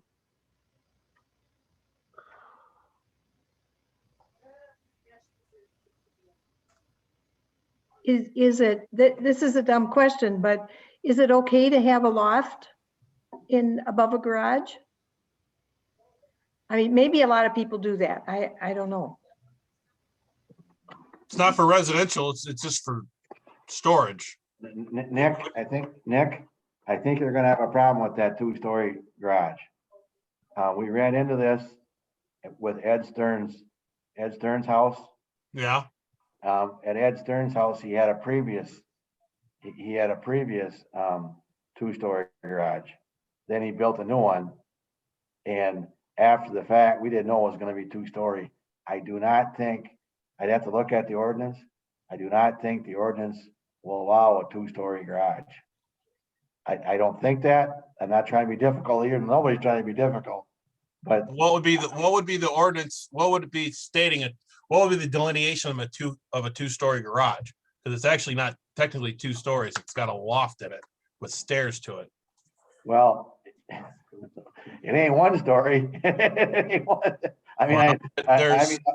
Semantics come into play with ordinances. No, but Nick, no, just come in. No, I'm just trying, not against you. I know. But the problem is it's too darn tall. And we can't, when you have something that's way taller than everything around in the neighborhood, that's what the ordinance is trying to prevent. Again, when Ed Stern put his in, I'll tell you right now, we made a mistake. We let him put the 2-story garage back in, and we heard about it because it's too tall. And that's, you know, but I'd want to take a look at our ordinance and go through the whole thing again. I would think the tall factor wouldn't be so much of an issue because I've got burr-fines. The elevation changes on the lot are so extreme that there's already buildings that are way taller, 15 feet away from it. So I would see it's taller than that structure. But how about the next guy out in our new development wants to build a 2-story garage like that? I would assume that there'd be a lot of complaints. Well, fortunately, it's not a new development, and that's planned. R1. It's zoned the same way. R1, I believe. So we just got to take a closer look at it. I guess as a city attorney, I'm not comfortable giving it a pass until we look at it a little bit further. Not only for the structure itself, but for whether or not this is, you know, if you want to go by our ordinance, says you can't get a permit until we have an exact site plan. We don't even have an exact site plan right now. We have some guessing going on here, correct? So we got to have an exact site plan. And I think we're also going to want our engineer to comment on this a little bit about, you know, you're talking about some pretty good engineering feats going on here to get up to defer that 35-foot elevation. I mean, we've had this happen before too in town where a guy on a corner up the street put in all these concrete walls and stuff. And we just had a heck of a time, right, Carrie?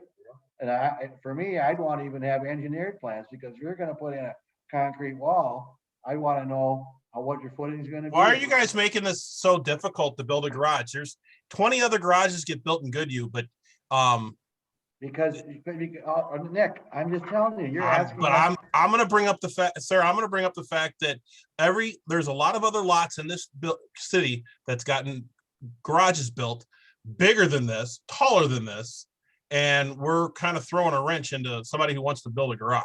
No, I'm going to disagree with you respectfully. I'm not. I will show the pictures, and we'll go bigger than.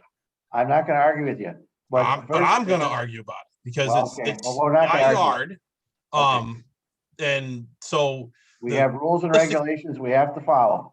Yes, and we all live here. I don't live here. I live in Red Wing, but the council all lives here. The first thing anybody looks at is going to say, how are you going to get up that steep driveway without some pretty good digging and some pretty good engineering feats? That's what I think. And Terry, when you went, there's not a steep driveway. It's not the elevation. There's one elevation change. The garage is going to be the same latitude and flat as the house. You just got done telling us there's a 35-foot difference between the street and where the garage is going to sit. No, there's a 35-foot difference between the street and the top of Burfine's yard. Okay, well then I stand corrected. There's barely 18 feet difference. Well, there's three steps here. Nick, 18 is a pretty good. 18 over 75 feet. It's not that much.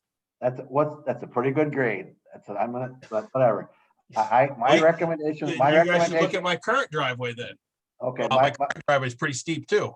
All right, my recommendation to the council is we table this for tonight. We take a look at our ordinances and for what he can actually do there. But in addition, we have to have a detailed plot plan.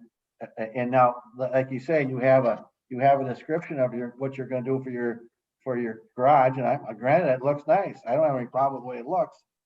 But then we don't have what your engineering plans are to put that driveway up. You've told us you're going to put in concrete walls and this and everything else. Well, where are the plans on that? Because they're not out to bid yet. They're not going out to bid yet because it's not approved. I'm not going to spend my capital of $5,000 to $6,000 to get all this engineered when it's not going to get approved. That's a foolish waste of money. Then I'm just telling you what I would say. I'm not I don't have a vote, but I would want to see what you're going to do and how you're going to do it before you approve it, and make sure it fits within our ordinance. Okay, where can we find where is the ordinance documented on building structures? It was adopted in 1970. I don't have right in front of me, but I'll be happy to look at it and give you tell the council what I think. But I'm just telling you. I just like to look at it and see what I'm have to look at. It's a public document. I'm just telling you, this has happened before. I've been here for 31 years, and this topic about 2-story garages has come up before, and it caused us some problems. Am I right, Carrie, on that? Yeah. I don't want any problems. I don't want you to get halfway through your project and some neighbor comes and says you can't build a 2-story garage, and then you got to tear it down. You don't want that either, right? Well, unfortunately, it wouldn't happen that way. But wait, okay. I'm just trying to do the best I can. Okay. Look, here's the case, guys. Quite frankly, there's a lot of people that built garages. A lot of people have hauled garages in. A lot of people have garages that are taller roofs than this in the city of Goodhue. We're going to go forward with this plan because there's other people that have already built stuff like this already. Well, no, I'm going to, and I'll tell you this.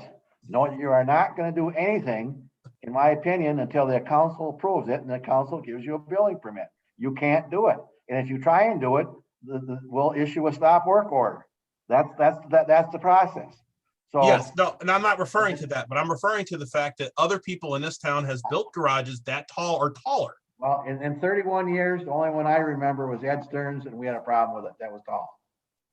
But I could be wrong. I will take pictures of every garage in town that's been built, and I will show you that they will all be, majority of them taller than this one.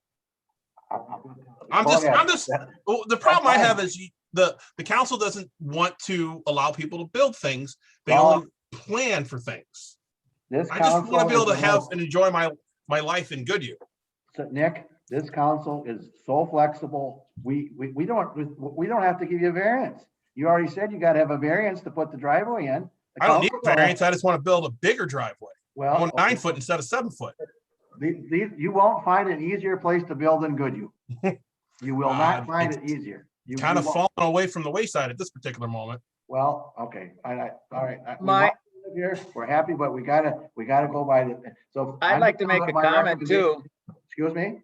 I'd like to make a comment. We have we're set on following the ordinances. If we don't follow the ordinances of the cities, we have a hodgepodge of different buildings that don't look right and people doing whatever they want, wherever they want, however they want. And we really determined we want to follow the ordinances. And so if there are ordinances that says we're not supposed to do this, that, or another thing, that is really where we want to go. That's perfectly reasonable and perfectly acceptable. I would like to see the ordinance. So if somebody could point us, Lori maybe can point me to where the ordinance is documented that explains exactly what we're referring to, then we can move forward with that. I'll be happy to get you on that. I think he should be able to get that ordinance, as soon as possible. If you guys are going to hold me to an ordinance, Can I talk? Nick, I thought I sent you all the setback information. Isn't it in the setbacks, the complete set? No, there's a 4-page ordinance that was adopted in 1970 that's where we came out with the 2-story deal. Okay, so I think it's fair for me, Nick, to have a whole time to do that. And just me can answer your questions, and then I'll give you a copy of what we have. And if I'm wrong, I mean, there's no way that I'm wrong. But if you was come up before. I have no idea what he said. Yep, no idea what he said. Okay, sorry about that. Pointed at you. You can't even say. Okay. What I would like to do is take a look at our ordinance and determine whether or not the ordinance allows a new 2-story garage in Goodhue. And I will give you a copy of that ordinance. I'm not hiding anything. No, nobody said you are, but we weren't aware of the ordinance until just now. Wait, okay, so, and then I will say, first of all, see if it's allowable, a 2-story garage. Then if it is allowable, then I think I would recommend from the council that they have a detailed site plan with respect to what you're gonna build and how you're gonna build it. Okay? Well, I mean, a detailed site, what am I gonna build is a wood garage? I mean, the blueprint's there with all engineering. I'm talking about the driveway itself. Well, the driveway is gonna be asphalt, so, and it's gotta be built to state standards, so. No, well, you indicated to me, Nick, I believe, that you're gonna have to have some retaining walls, is that right? No, retaining wall would be for the garage itself, and it's. Okay. For the driveway, you're not having any retaining walls or nothing? Not have to have anything. Well, okay, that's No, all right. literally the only location on this garage, this is where I think everybody's getting so lost in translation here. I need the garage, back side of the garage needs 4 foot in the ground and a 7-foot wall on all 3 sides. That's what it needs. It'll be 4 feet in the ground and then 7-foot garage wall. That's for a frost footing, a 4 foot, and then you need 7 feet. 7 feet, and then frame the rest 4 foot above that. All right, so you're gonna go a 7-foot concrete wall, 11 foot altogether concrete wall, correct? Yes. And the reason you need 11 feet because it's 2-story? No, the reason why I need 11 feet because of the grade of where I'm putting the yard, where I'm putting the garage, is so the wood is not sitting on the ground itself. Okay. I got to get it above the grade. I have a step terrace in my backyard. So that's why I have to, the elevation change from where the house sits to the top of the hill is 6 feet. Okay. So I have to excavate 6 feet of dirt to put the garage in, and that leaves me a foot above the dirt when I backfill. Okay, so you're not, that's fine, but it is a little bit difficult to tell based upon the drawing we have. So I think I look at the ordinance, you give us a plan where it's gonna sit, what it's gonna be, and the council would make the decision. So based upon the ordinance. But I also would like to reiterate, when you start pouring that much concrete, where's the water gonna run? You've got a swale between the backside of those houses. It's all hill back there. That's right. And so when you start backing that water up with all that cement, then it's gonna go around one way or the other. Is it gonna go to Mr. Voth, or is it gonna? Well, it's probably gonna go into my basement. I'd have to more than likely route it to the street. Which already goes there now. I already route half of it there now. Right. So if you already route half of it there now, if you put that big of a garage, that would be my concern, is where that water's gonna go. So I would like to, we'll have to just kind of talk about that. And I worry about the people who are down the street from you in their backyards. Yeah, you guys should see my backyard. The water doesn't move like that in the backyard because of so many terraces. Well, it will once you put that much concrete in there. Well, no, the concrete's going to be covered by a building. That's right, but the water's got to go around it somewhere. So water mitigation doesn't flow like that on elevated surfaces. Okay. I just don't understand why the council's kind of making this so incredibly difficult. This is what's gonna happen. We're gonna look at the ordinances. We're gonna give you a set of ordinances, and then we're gonna make a decision based on what we can figure out. Does it sound good to you? No, not really, because I mean, you guys. I am not gonna make a decision on a drawing that doesn't tell me anything. Sir, no offense, it does tell you. We're gonna table it tonight, and we're gonna look at it, and then we'll get back to you. You want it there, we don't have a problem, but we want to make sure we're right. That's all we're saying. You're the one that turn around and tells you should do what you be able to want, and we gotta say no. I We're didn't not say trying anything to about argue that. with you. We're just trying to be right, what's right for the city. So we're gonna look at it and then we'll get back to you. Thank you You very guys do much that for for coming. new construction too? You guys hee-haw about new construction? Yes, we do. Have to, yeah. We do it on every new house or anything that comes in. Absolutely. So we'll look at it. I'll have Dick look at the ordinance. He'll get to you and we'll see what we can do for you then. Sounds good. Let's, Okay. One thing, Carrie, we have 60 days, not that we're gonna take this long, but we have to make a decision within 60 days. We're not gonna take that long. That's the law. If he made an application for the garage and we don't approve it or deny it, we have to do something in 60 days. Now, we're not gonna take that long, but that's the law. If we don't act within 60 days, it's deemed approved. Everybody get that? Yep.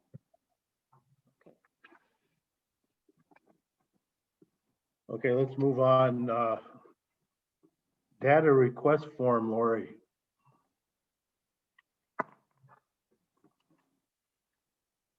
Can you talk to me? There it is. Is Dick talking or? Yeah, I can talk. I'm sick of talking, but I'll do some more talking. This issue came up this week and it ties in with the closed meeting portion too. And if Nick's on the line, he can request this. Any person has a right to get public information from the city in the form of reports, records, or whatever that we need to have, as long as it's not confidential or it's not related to personnel issues.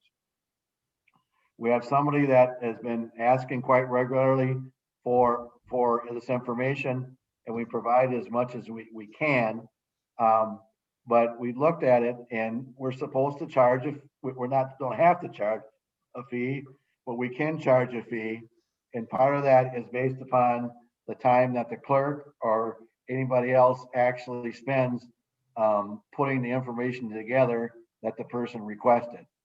So I'm recommending heretofore, going forward as a policy, that if somebody wants to, rather than just giving them, I mean, I don't mind giving out information, but I think we got to have a standard policy. If somebody wants city information, they need to request it.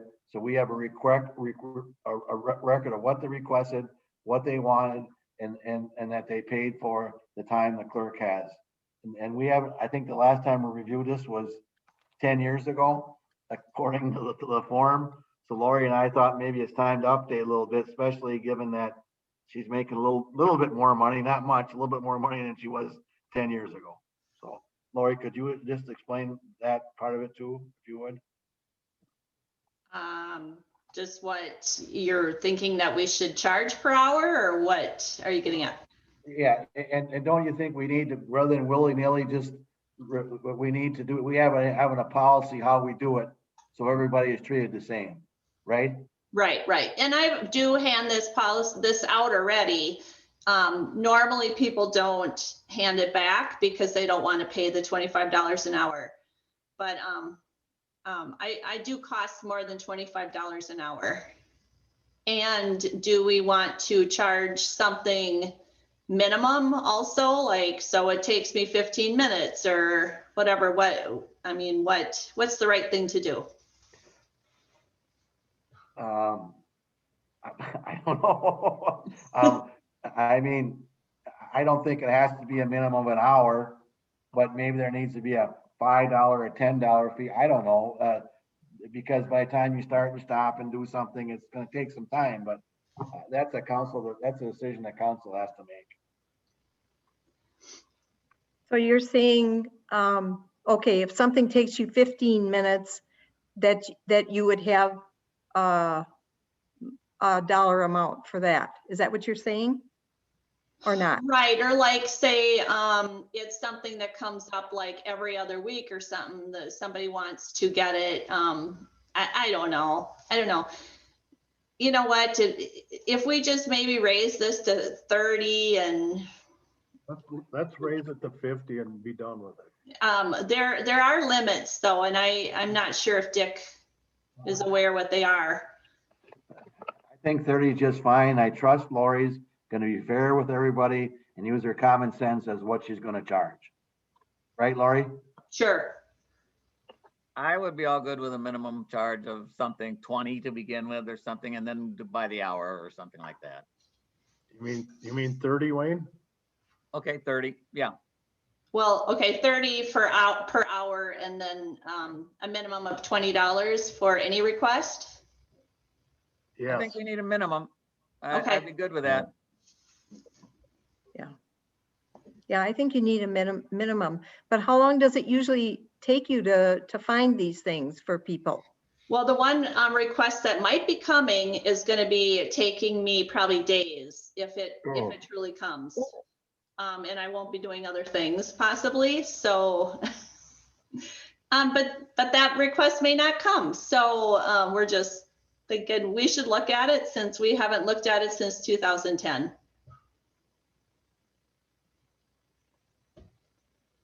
So you don't want it changed. You just want the monetary part of it changed, right, Laura? Yeah, I'll just update this, add a minimum and change this date and move on. Can I get a motion to approve that to $30 and With the $20 minimum. So moved. do I get a second? Wayne made the motion. I second. Patrice said a second. All in favor? Terry? Aye. Wayne? Aye. Patrice? Aye. Jason? Aye. Motion is carried.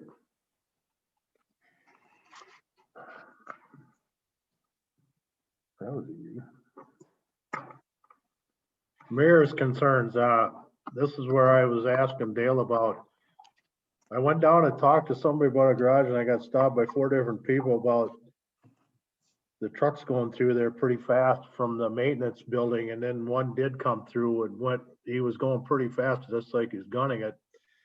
And they're requesting a stop sign from the west put at Manor Avenue and Viola. Then they want one on Manor Avenue, and then they want the other one coming from the east by the first trailer court road there, just to slow everything down.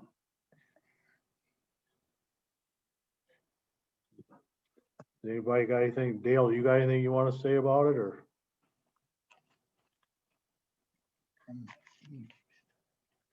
So just say that again, you want one at Manor Avenue? Because there's 2 different Manor Avenues.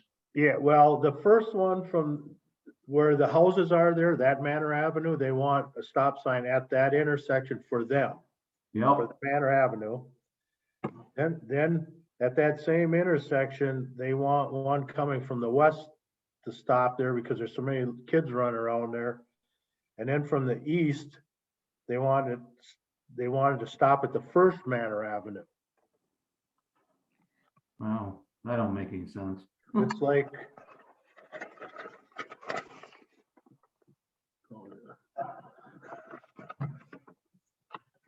I gotta get it. Can you see that?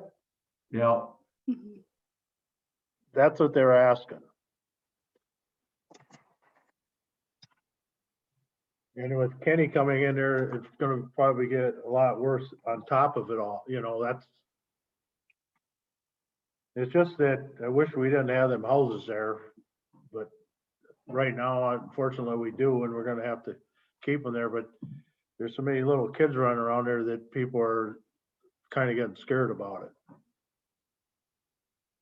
So if you're going west on Viola, when you get to the first Manor Avenue, you're gonna have a stop sign? Yeah. And then are you gonna have another stop sign going west when you get to the second Manor Avenue? No, Okay, That's coming from your shop going east. yep. Okay, so then if we're turning around going east, you're gonna have to stop either way going. Yeah, and then Manor Avenue also have a stop. Okay.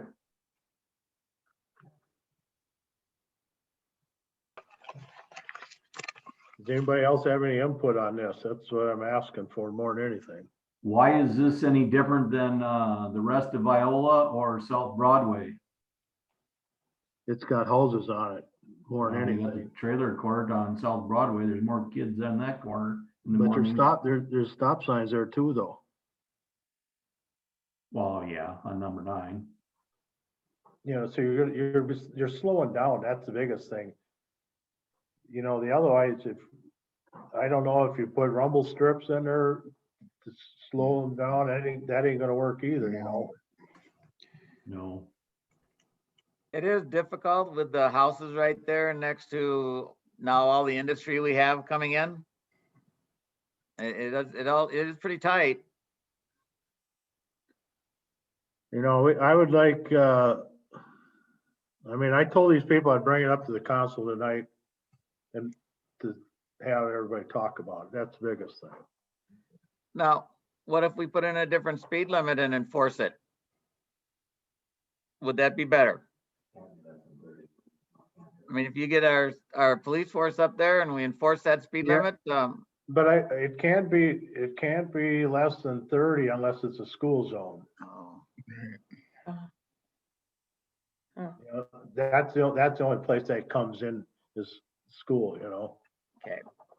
And so I would say no on that, but I mean, unless we get them up there just to start slowing these guys down. I know it ain't you, Dale, but it's just some of the drivers in there, you know, that probably aren't even thinking about it. Right. Well, I've warned them already several times. So I'm a little bit shocked that we still have a problem. But I guess my first thought too would be to put a speed limit sign up there and slow it down.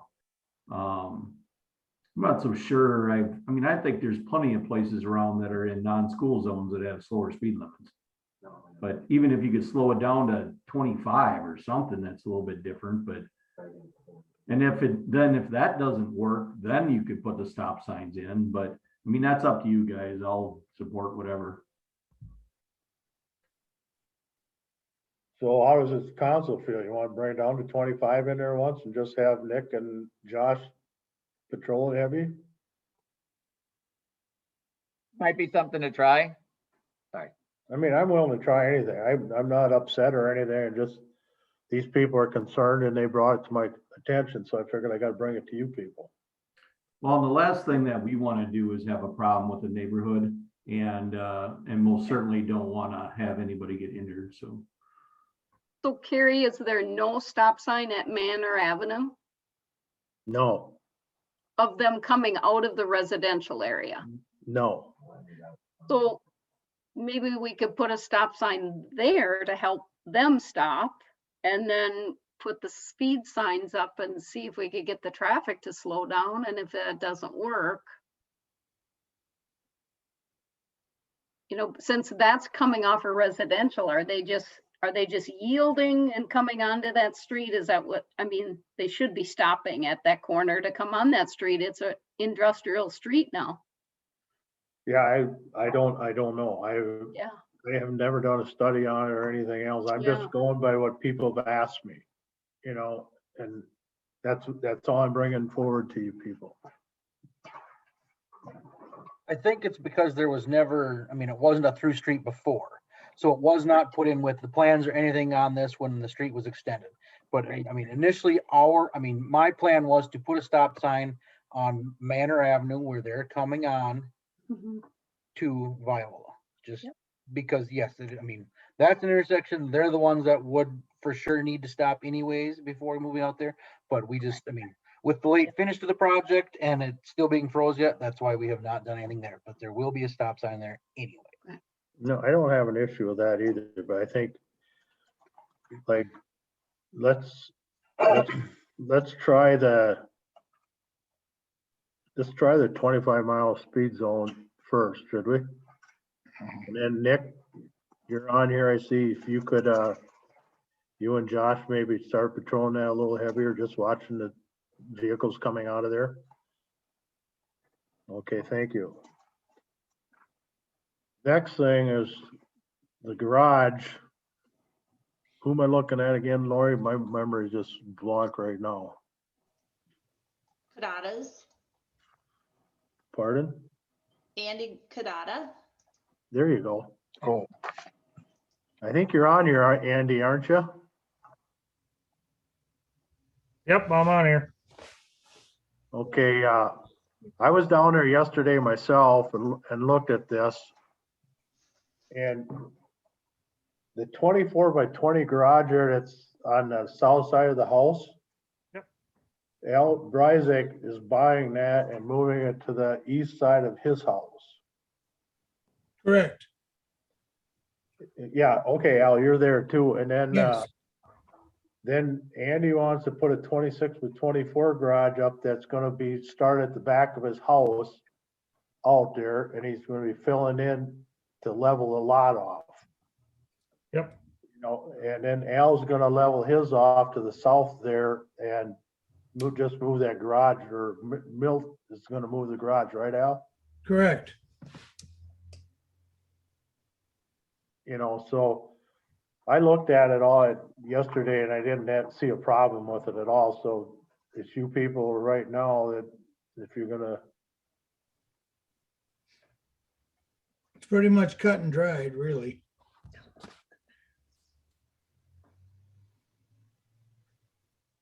That drive, Singles. is that garage gonna be attached? Is that an attached garage now? Well, 4 foot, same as the old garage off the house. Oh, the okay, old, yeah, the old one's not attached either, Terry. okay. Yeah, it's hard to tell by the picture. Yeah. But they did find the lot lines and they've got everything for the setbacks and everything in there, right, so. And Al's is the same way, his setbacks and everything are the same, right, too, so.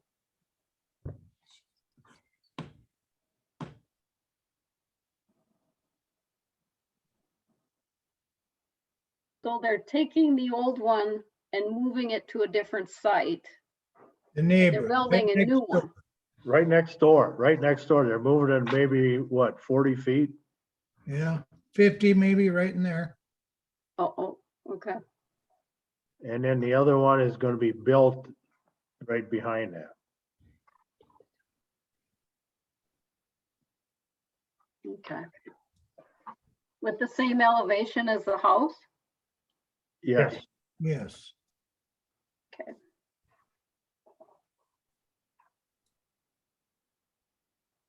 I don't think I'd have a problem as long as we're following the ordinances and setbacks are all correct. you wanna make that a motion then, Wayne? Sure. Do I I'll get a- second. Jason seconded, Wayne made the motion, all in favor, Terry, Aye. Wayne, Aye. Patrice, Aye. Jason? Aye. That motion is carried. Thank you, guys, and like I say, we're gonna try putting a slow down and have a patrol a little more to start off with for the intersections and that for you, so. See what we can do. I'll warn the guys. Okay, thank you. And, oh, I got one more thing on that garage. Security fence. It's a 6-foot security fence in the backyard. Right, Andy? Correct. You want to explain it a little more? Or do you want me to, or how do you want it done? I'm just trying to block off, just kind of making my own little fence across the back property line is all I'm after. From the trailer court is all I'm after. He's got people going through the lot there. I know that for a fact because I've seen it, so. Yep, yep. It's to stop that more than anything, so. What's the ordinance on that? Means we got to give approval right now to do it. If it was a 4-foot fence, it wouldn't need approval, but a 6-foot does. Okay. And how long is the fence? The length from, so we start at the edge of the garage, or the edge of the garage to the neighbor's fence that already exists. It's gonna be a wooden fence or a steel fence or, Wooden fence. Wooden as privacy. long as the appearance is good? Yeah, there's one actually, the building to the north has got one already. Correct. He's just gonna try attaching that and then go into the shed just to stop them from running through the yard there more than anything, so. Okay. But I still need a motion if you're going to accept it. I'll motion to accept it. It's, Okay, Jason made a motion. Do I got a second? I second. Patrice second, all in favor. Terry, Aye. Wayne, Aye. Patrice, Aye. Jason. aye. Motion's carried. There you go, Andrew. Thank you guys very much. Thanks, guys. Yep. Yep. Okay, that's done. Council concerns, Jason. I told Lori, because you're the one that knows about that water softener and that. Yeah, I just talked to a guy that's been doing water softeners for over 30 years, and he said we could bring it, put a note in the city bill to the public, just letting them know there's a problem with the runoff, and have them have theirs tested or calibrated, whatever we got to do. Yeah, otherwise, you can't just tell them to take their water softeners out, and then the city has to pay all that money. It'd be a good step if we just make them aware that there's a problem in our community and we have to do something about it. So, I mean, if we could just put something in the water bill or something, telling them that it's requested that they would, have theirs calibrated and tested, because that's what the guy that works at Culligan told me to have them do. But I just thought we'd try it anyway, do something anyway, because it's going to be really expensive otherwise, or to try to tell people they can't have water softeners is not going to go well. Steve, you got anything you want to comment on that? No, I mean, yeah, no, I'm all for, trying to print some up and send it out. I mean, it's not gonna hurt anything to give it a try. Jason, why don't you get Steve and Lori, if you would, and then get, so you can approve something put out in the water bills? You fine doing that? Yeah, I guess. Okay. If you just give me his info, Jason, I can talk to him too. Okay, that'd be best. Yeah, I mean. Yeah, no, it would yep. Be easier, yeah. We'll be in touch. Okay. Okay, thank you for that. Any other council concerns? I see that Andy Mann has his house and his lot staked out. So who looks at that now as it's staked out, as he's moving forward? Steve, is that something? Yep. We're looking at the setbacks and wanting to make sure that we get all those things correct. Yep, once he's staked out and right when they're ready to dig, that's when we go in and measure. And once they got foundation set, then usually we measure again just to make sure that they didn't move it. Okay, I just happened to notice it this weekend that they had set the stakes. So, just want to make sure that we're following that. Thank you, Steve. I have a concern.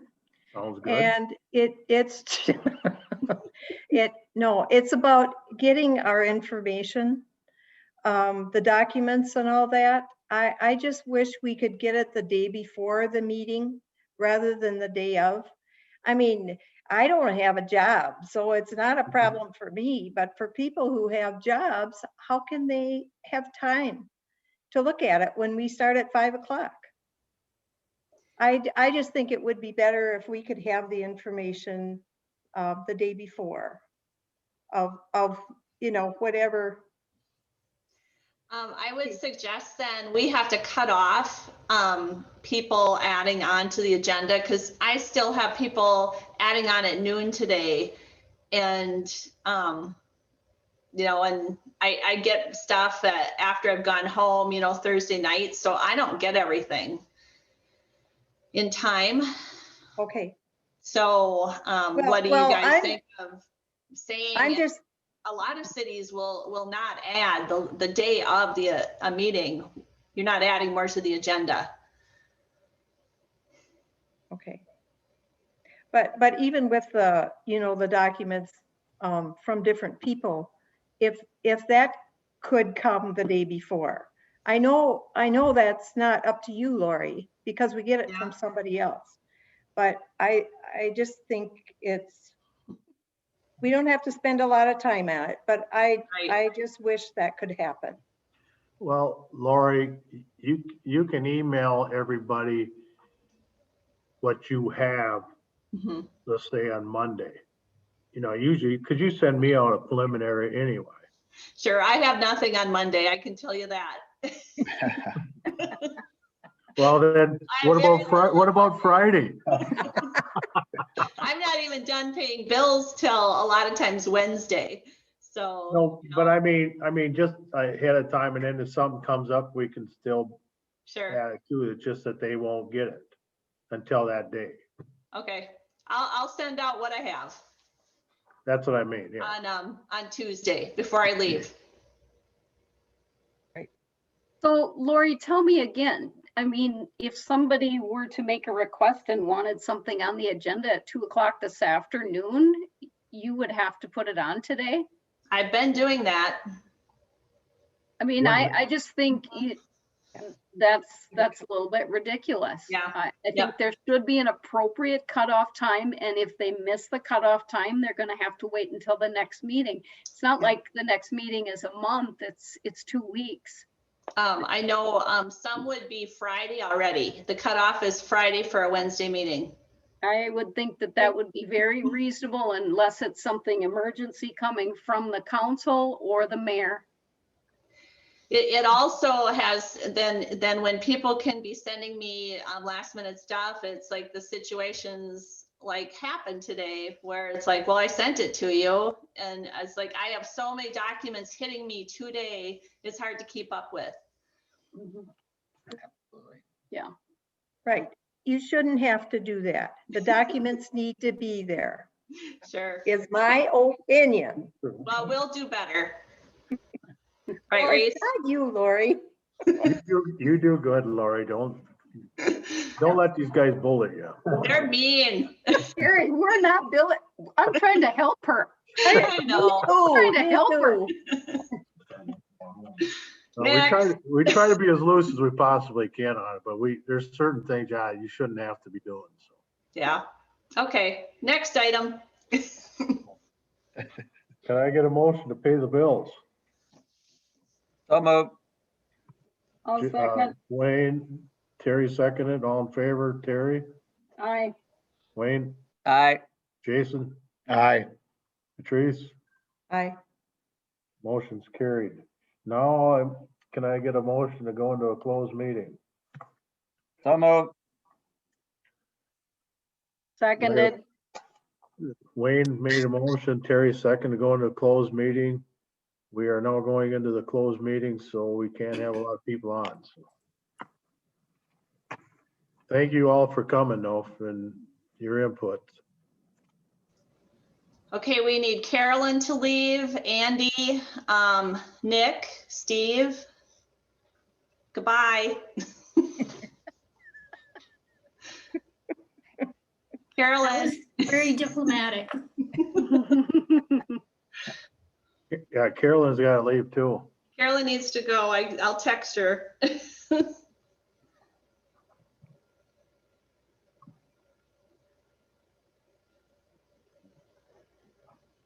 had a meeting at 7. The United Constitutionary Ordinance of the United States. Okay. I might have to call her. Okay. I'm going to mute and call her.